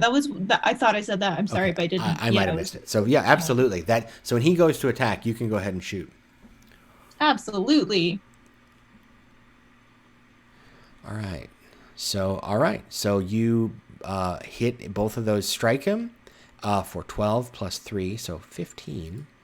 All right, so that is a pretty brutal hit, and he kind of is jarred visibly to the side by these shots that slam into him. He wasn't looking at you and didn't, so he shot him not exactly unawares, but definitely square in the back. He stumbles forwards and turns to scowl at you and spits blood. He looks especially nasty individual. That's always traitors. That's always to traitors, exactly. Pierre, so Emily has just put 2 shots in this guard who just cut into Josephine. There's another guard coming at you with weapons. The alchemist is kind of quailing in fear in the distance, and the crown spy has her pistol out and is preparing to shoot. What do you do? I think we skipped Antoine. Yeah. Oh, did we? We jumped. Oh, yeah. Oh, that's right. Because Emily's ready to action one off. And that's what happened. I forgot. So I clicked the button when I shouldn't have. Antoine, you go first. Pierre is about to rage, I think, but let's hear what Antoine does first. Yeah, so Antoine, who is mystified as he had become as bloody-minded as everyone else, and then when things start, it's like, oh no, let's talk. When he's been trying to talk since yeah, and so he just sort of shakes his head. Then he looks to Pierre and he nods towards the two garde Paris, and then he says, "I'll cut off Montagnon's escape." So he's going to go around the side here, Okay. around the fountain, and then basically position himself right there, All right. sword raised. Excellent. So you take your action to dash so that you can get into position, cutting off, because there is a gate to your north, right? And then beyond, there's like a walkway between the warehouses, and then the walkway kind of turns out of sight. So that is an egress. So the crown spy at this point is going to say, sees Emily shoot, and Emily was the first one. So Josephine didn't fire. She just gave Matignon an ultimatum, but Emily did fire. So the crown spy is going to shoot her flintlock at you, Wait, Emily. DM, Eugene. Yes. Yeah, I think Pierre's turn was supposed to. Oh my go. gosh, I did it twice, didn't I? Oh my goodness, I gotta stop clicking that button. Let's hear what Pierre does. I apologize again. Oh my goodness. Okay. I'm all I flummoxed. think you said it right the first time. Pierre, he just it's glad everybody's on the same page, and we just get to have a good clean fight in the end. So he's gonna get real angry and real. He just lets out like a really loud laugh, and it's like, on guard, and like runs in between these two guys, and he wants to attack the one that hurt Josephine, and he rages. And he's using reckless attack, and he only gets one attack if he does this. Yeah, this round, way? yeah, because he's bonus action to rage, and then he's going to attack. Next round, he can attack twice. Because with the scimitar offhand. is his favorite. Yes. Okay. And yeah, if you click the little rage button, it'll auto add the rage damage, so you can. That's All right, fine. I think I've got it going right this time. Okay, that's a hit for 8. All right. Not quite enough to drop him. Another one like that would, for sure. But so you slash into this guy. He's badly injured. He kind of drops to a knee and he looks up at you and he grits his teeth, blood in his teeth, and he's holding his saber, and you can tell he wants to just thrust it right into you. He won't, not just yet. That's right. It's not a bar, but it'll do. It's like a bar fight. So that is Antoine and Pierre. Am I right in thinking the crown spy goes next? I don't want to skip anyone again, because Yeah, your turn. You're good. Okay, let's try that shot again. Okay, 14. Does a 14 hit Emily? I didn't think so. The previous Does one not. might have, but the 14 does not. So the crack of the flintlock goes off, and you hear the thud of the shot in the wall behind you, but you stand untouched. And the spy throws the flintlock down in disgust and draws her blade. The guard behind you, Pierre, sees what you did to his friend, and he's going to try to stab you twice with his saber. Oh wow! You have rage, and you don't. He has advantage, but it doesn't matter. He rolled abysmally. So I'm going to say that he rolled a 5, an 8, an 8, and a 5. So, yeah. So I'm going to say that here's what happens. Let's make this interesting. So you run up and just skewer this guard after Emily just brutally put 2 shots in him, and this guy's about to die. And so this other guard is enraged by what you're doing, and you can tell he's just enraged and disgusted. How dare this riffraff rabble come in and try to attack the member of the guard? And so he swings his sword wildly in anger, and it just flies out of his hand, clatters across the rock, and bloop right into the river about 20 feet away. And he looks over and he just says, "Merde," which is French. All right, so Matignon's turn is going to... So he's looking around.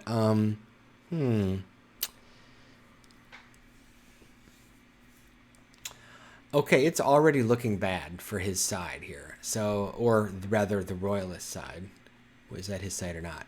So he says, and he reaches into his vest. So he's got on him, like a sack, like a satchel, and it's got a whole bunch. It's like a leather bound Yeah, I mean, it looks like a little kit. And in it, he opens it up, and there's a whole bunch of little glass vials in it. And you can see various powders and liquids inside. And he quickly looks through, his fingers slide across them, and then he pulls one out, and he throws it on the ground right in front of him. Actually, between you and between him and Antoine a little bit. And it immediately, and out of it billows incredibly quickly a cloud of fog. Right? And it fills the whole area. So it quickly expands 40 feet across. So, I mean, that's basically from the outside of the box to the right all the way to the warehouse wall behind you, Antoine. So this whole area now is thrown into fog. If you like, I can even draw a circle just for fun. And you hear the sounds of footsteps. Now, you can't see where he is exactly, but you know that he is trying to run. I would allow you, so normally you have to see a target to take an opportunity attack. It's something like that. Poof. It's probably bigger than that actually, but 1, 2, 3, 4, 5, 6, 7, 8, 9, 10. I think that's actually a little big. All right, that's good enough. That gives you the idea. So he drops this and runs. You hear footsteps. It sounds like he's moving past you. You can go ahead and take a swing with disadvantage, Cliff, if you like. So Antoine can take a stab. Nope. So you just catch this sulfurous air, right? So there's this awful kind of bitter, acrid smell, this caustic taste in your mouth. It's not burning your eyes like it's acid or anything like that. It's just an unpleasant artificial smoke that he's just created by shattering this alchemical substance in this glass vial on the floor. So that is what he does. Now, Josephine, so Matignon has thrown up this cloud, the smoke screen, effectively, and you are now engulfed in it. You know that there's a guard right behind you, and so you could swing at him. You also get the impression that Matignon might be trying to run for it. What would you like to do? Well, I'm pretty sure he's trying to run for it, and I'm pretty sure that he's aiming for the gate behind him. So even though I can't see, I would like to, instinct tells me to chase after him. Okay. Toward that gate. So basically, if you wanted My to, chances. do you want to just get there, or do you want to try and get to him or the gate, or tell me what you want to do. Well, I would like to apprehend him on the way to the gate if I run for it, since I know that's pretty much a straight shot from where I am. To just start running and plow down anybody who gets in my way. Okay. So, and worst comes to worst, that's, friendly fire, and I scrape Antoine's knee. But with poison. No, I keep tackling, not stabbing. Yeah. So you're going for a grapple the right person before I stab. All right, so let's see. You're running through a cloud that is heavily obscured. You can't see. There's two people in front of you, one of which is running away, and that's the one you want to catch. Let's go ahead and there isn't really a skill for this. Let's say that let's say it's perception to make sure you're following him and the right person, and it's easy because he's the one that's running. You have a pretty clear picture of where he's going. I can hear his feet. Exactly. So he's not sneaking. He's not trying to hide. He's just running. And then as long as you roll don't roll like a 5 or below on your perception check. Then you can make a grapple on him, and then that would be an athletics check, and that's a contested roll, so he'll roll against you. Okay, let's give this a shot. Perception. Yeah. Anytime now. A 9. There you go. So that's plenty. I said 5. So you can hear him. You hear the footsteps. So you're running towards him. You're now going to try to grab him and grab onto him. So go ahead and make an athletics check, and he will make one in response. So it's for him. He doesn't have... Whoa. My goodness. He has... That was a nat 20. It sure was. And he rolled an 11 and has a -1. So, all right. So you run. I'm really determined to catch this guy. You hear the footsteps, and you just take off after him. You make sure you don't run into the fountain. You hear what you think is Antoine nearby. The footsteps, you're hearing them. You're getting closer. You're stumbling forward through this fog. And then the footsteps, you can hear they're right in front of you. And you reach out, and you can feel You get a touch of the back of his shirt, and you know that's where he is. You dive forward and grab hold of him, and you've got him. You kind of like drag him to a stop, and you can tell now that you are right at the gate. So I'm gonna move you guys over there. So you are grappling him. He can no longer move forward until he escapes the grapple. Right at the gate, you're right at the edge of the fog as well. You can tell that the smoke its edge is about 5 feet in front of you. You can't see yet. You can just see there's light in front of you. All right. So that was a success. You successfully stopped Matignon from fleeing. I will announce our position to the party so that people can come help. Yeah. Antoine, you hear the sound of Josephine running after. You hear the sound as Matignon is tackled and kind of brought down, right, like 5 or 10 feet from you.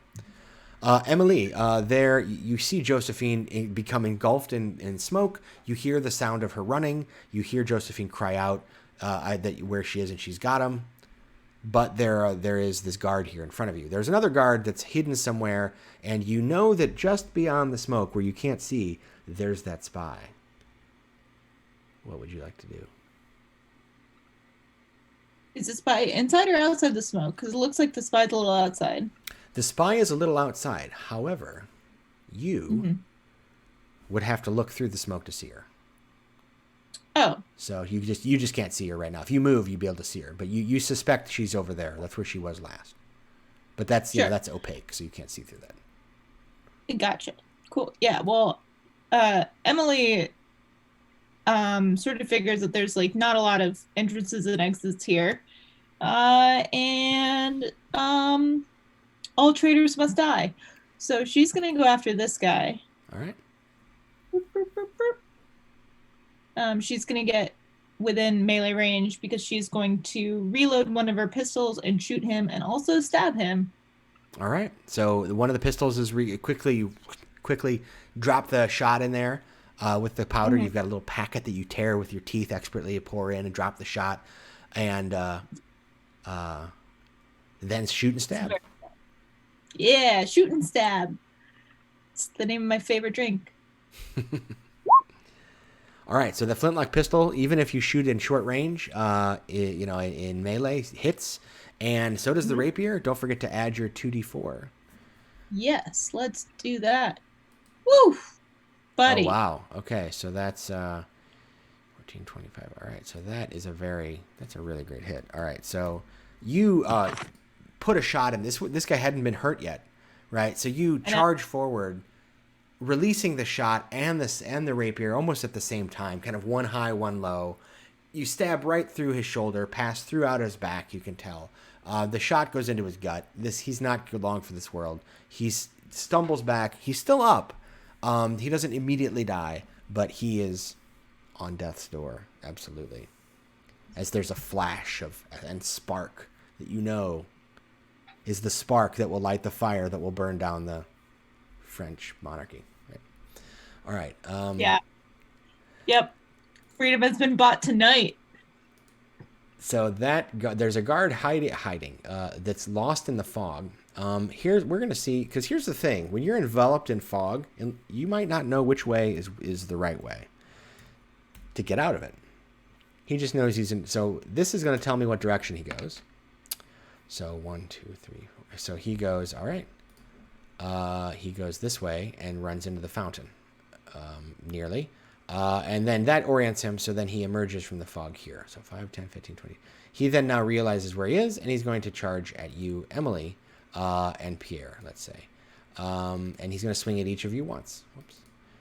He is badly injured, near death. I'm sorry, what? He really wants to play like that? He does. So the first one is Emily. The second one is Pierre. Let's see. We've got a 10 is going to miss, but a 21 is going to hit Pierre. So Pierre will take a 2 slashing damage since you're raging. Not a major blow. Antoine, in the fog, you know that Josephine has got a hold of Matignon. You hear the sound of combat outside. What do you do? Antoine sort of stumbles forward, and he's like trying to wave away the caustic fog with his rapier, and he keeps moving until he, I guess, runs up against Josephine, where she's got Montignon hogtied. But he knows that the spy is somewhere behind them. So he stumbles up and he basically stabs the grappled Montignon, and then he turns to look for the spy. So they're just kind of ganging up on this guy, but he's going to defend Josephine's back in case this spy wades into the fall too. So All right, so you kind of have a ready to action. In case you see or hear or detect the spy, you would then attack. All right. no, he's going to attack Montignon and then just stand there waiting to see if the spy comes. Oh, rather than, I apologize. Yes. Okay, so go ahead. You can't see Matignon, but Matignon can't see you either. And a weird thing in 5th edition is that if you are attacking a target that you can't see but can't see you, it's a normal attack. Because you have advantage to attack unseen and disadvantage to attack blindly, which cancel each other out. And then I get advantage from allays, but my first attack after initiative as well. So I still have advantage on this one. Is that right? All advantage and all disadvantage cancel each other out. So, alas, okay, you can only allay when you can see the target. No problem. Let's see what happens. Oh, so this smoke is in your eyes, and it is not easy to see what's going on. You know that Matignon's there. You stab forward, and instead of feeling the sensation of your blade striking home, you hear it clang off of the wall next to Matignon, and you are dissatisfied. You have not found your target. Is there anything else you'd like to do? Just curse in French. Okay. Merde, sacre bleu. All right, so incroyable. All right, so you do so, and Pierre, on the other side of the smoke wall, you've got 2 guards near you, both on death's door. What would you like to do about that? I'd like to push them through that door. Pierre's shocked that Emily is just destroying these people. He's very insecure. Or are you impressed / scare-roused? Scare-roused, yeah. All that, yeah. But he's also very competitive, so he's just gonna try to go ham on these guys, and then he's kind of impressionable, so whoever he's around he tries to impress. He's just trying to shout very stereotypical slogans about freedom and liberty just to match Emily, even though it's not really, you're not buying it. I see. I'm getting a little Legolas Gimli vibe here. That's cool. Right, let me see where these. So you get both of your attacks today, or in this one. Oh my! All right. Are you attacking recklessly? Yeah. Okay. Seems to be reasonable. So you can choose. They have 7 or 8 hit points. So one of them has been felled. Do you want to go ahead and make your second attack, and then you can narrate what it looks like, whatever it is. Sure. All right. Attacking with advantage. You have felled them both because of 8 and 7. Mm-hmm. So. Emily may have done the bulk of the damage, but you managed to drop the 2. You stole her kills. As normal, she did all the work. And the guy gets the credit. Yep. More things change. In the revolution. I mean, I'm sure I'm just whirling away, and I hardly even notice when people are gone, and I'm just standing there across from Emily who else is still here? So under this hail of liberty-fueled bullets, blades, and some good old-fashioned French peasant rage, these 2 gardes de Paris collapse to the ground, removed from the combat.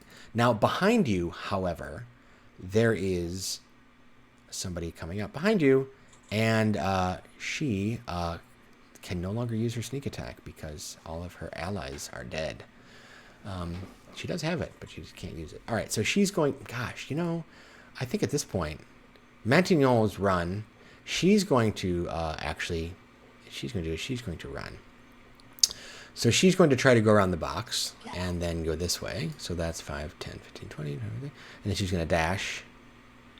So she gets to about here. So the exit, which I didn't draw, is like that. And she's running. That is her action.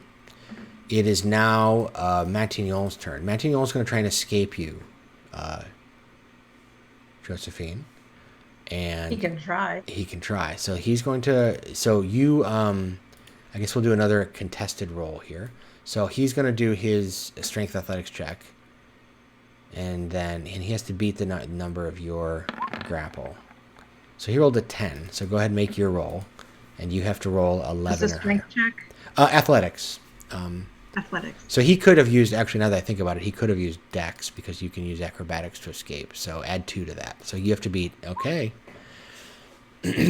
So he slips out.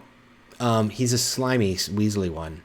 And you can see as he moves away from you that the fog parts because he's right at the edge. So Antoine, you can take a swing at him if you want because he's fleeing your reach. He's running. You can see that he's trying to run down the...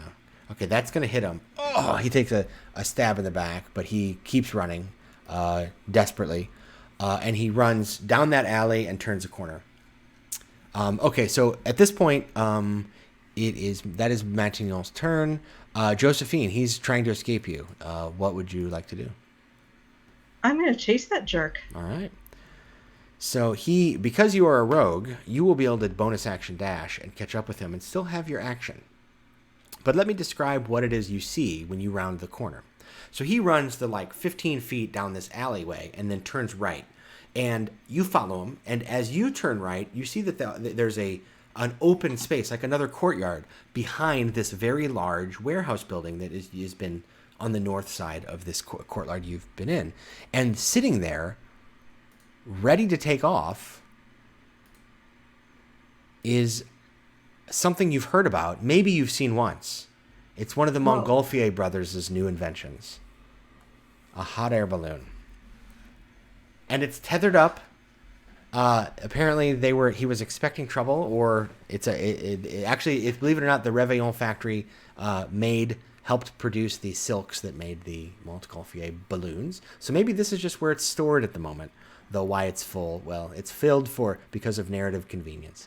All right, so there it is. So he's running towards this to try to untether the ropes, but you're able to catch up to him just before he gets there. What would you like to do? I would like to knife him in the back, please. Feel free. Let's do the rapier for the extra distance. Just because I'm catching up to him. Oh, no, that was not my best. So you still have... Oh, you had to use your bonus action to dash to catch up to him. But now you're in melee with him. So if he wants to try to leave again, he has to try to disengage, etc. Or take a shot from you. So he turns and is desperate. He was trying to reach towards his mooring rope and to get in and fire up the little furnace, but to no avail, right? You have him pinned. Back in the courtyard, Emily, you see this crown spy is now rounded the corner and is heading towards the exit as fast as she can go. What are you going to do about that? Absolutely fucking not. That is not on the menu. All right. Yeah, Emily is going to get very close. I think there, right? Yeah. Yeah, it works. Do the thing that she did last time, which is reload and stab.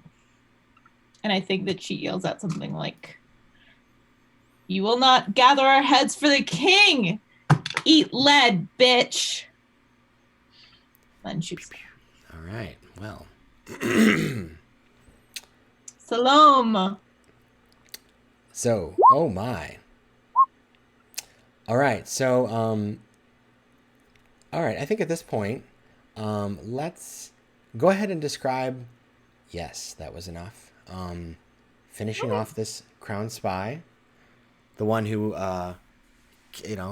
alerted the guard to begin their raid, and now was trying to be the poison tongue in Matignon's ear.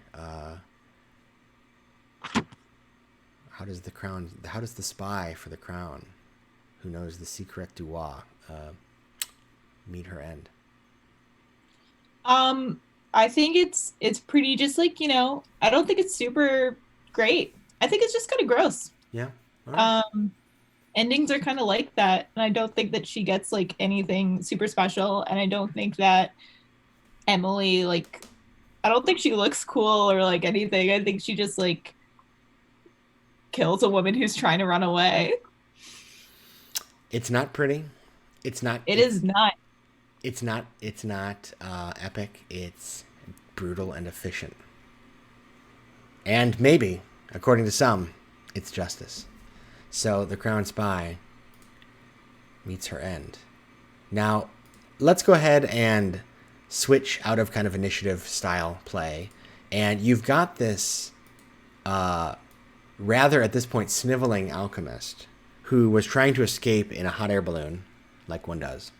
But you've prevented it. And so, Antoine, you would certainly be next up and able to catch around the corner right away and join Josephine. And I think the two of you together could very easily, now that you're no longer blinded by the smoke screen, retain or contain this person. It certainly prevent him from getting on and doing his pre-flight check to take off in a hot air balloon.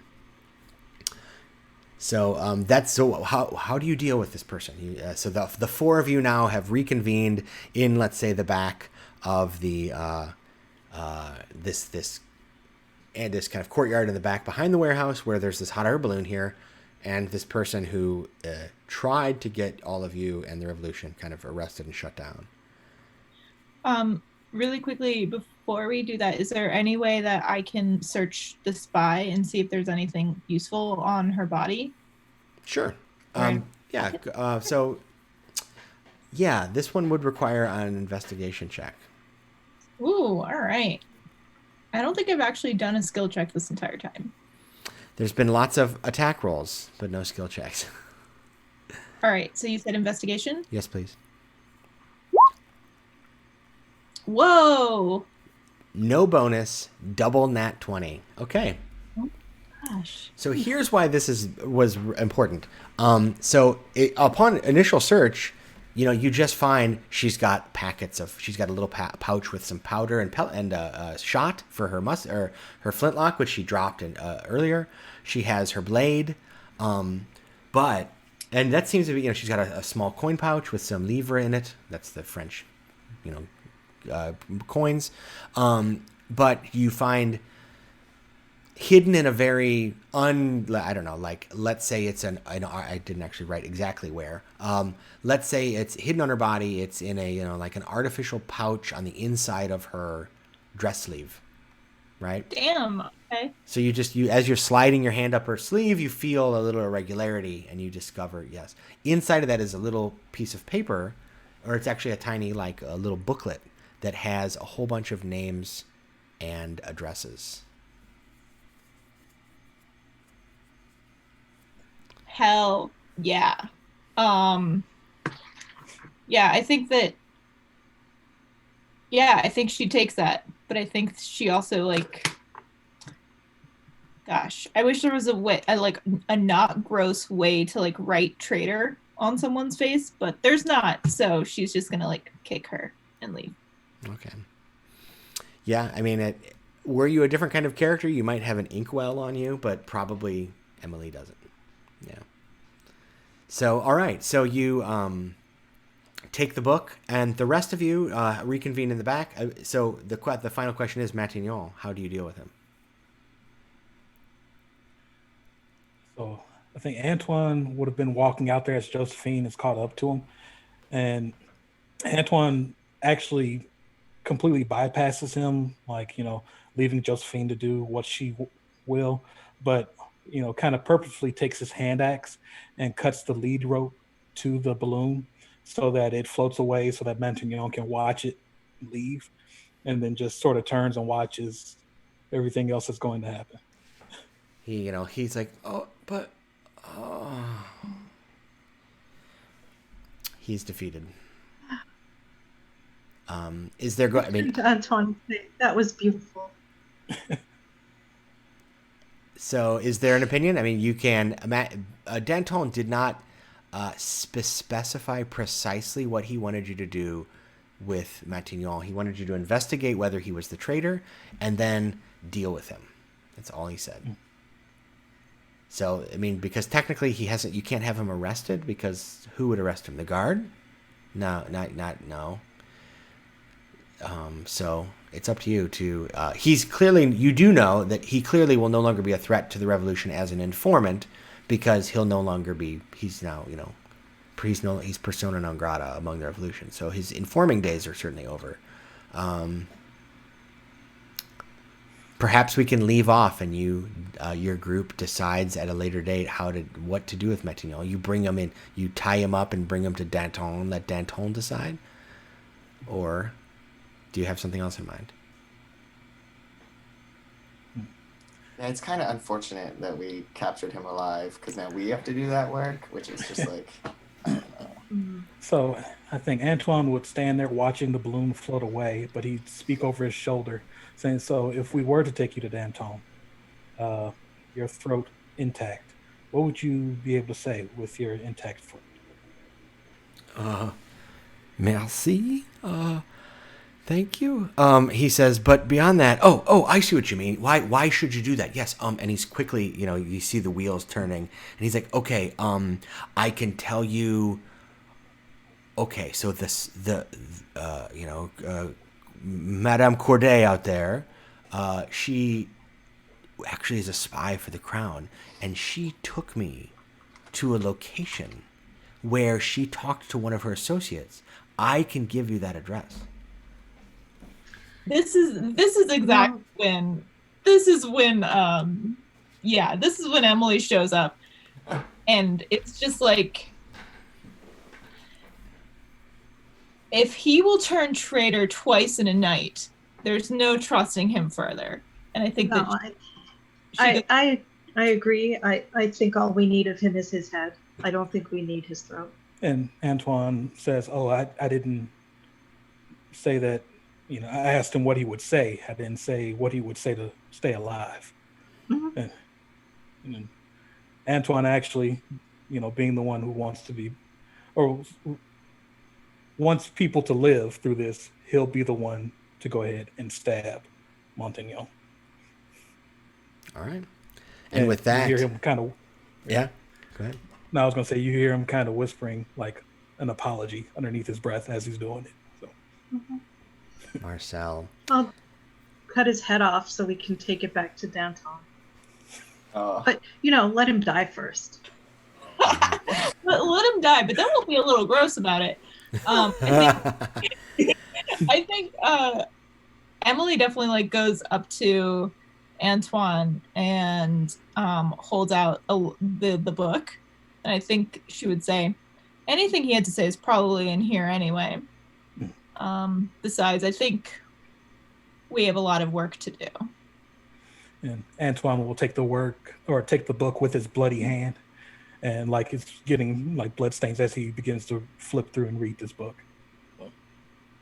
All right. So, head with or without head, you return to Danton, who thanks you for the great work you did, advancing the cause of liberty, equality, and fraternity in France, and hopefully giving France a new chance to throw off the yoke of the crown's oppression.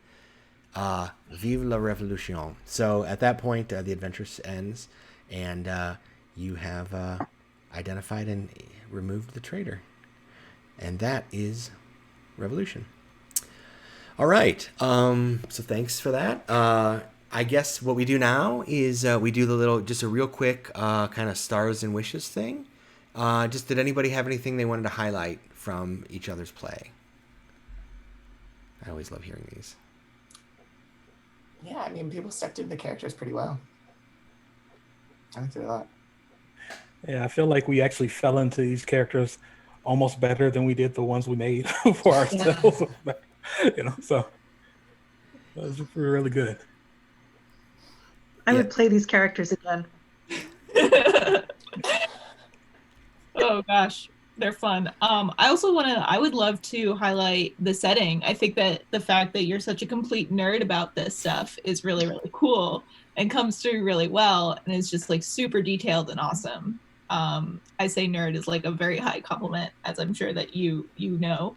Uh, but it was really cool. I thought it was really, really well fleshed out and well formed, and like it had a lot of depth and history. And I think that was a big reason why we were able to like embody these characters, because they did fit in really well with the setting that you were like building for us.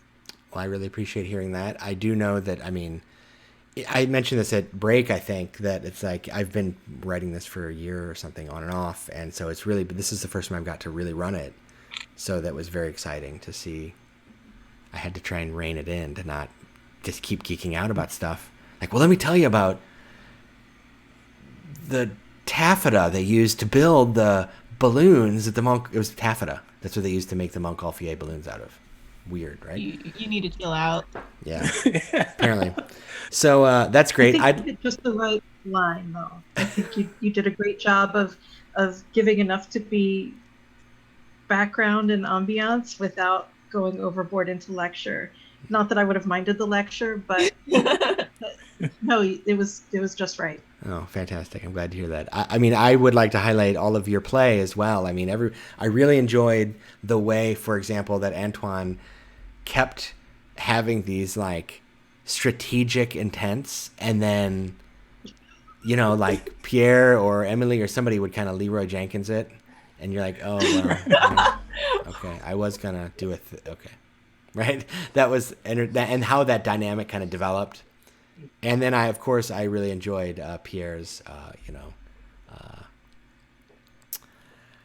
just absolute brawler sans culotte. I think you really encapsulated that kind of the intent of that kind of subclass too. I mean, these are really, if you go and look at what the sans culotte were about, it was a lot less about ideas than it was just anger and wanting to beat up rich people, right?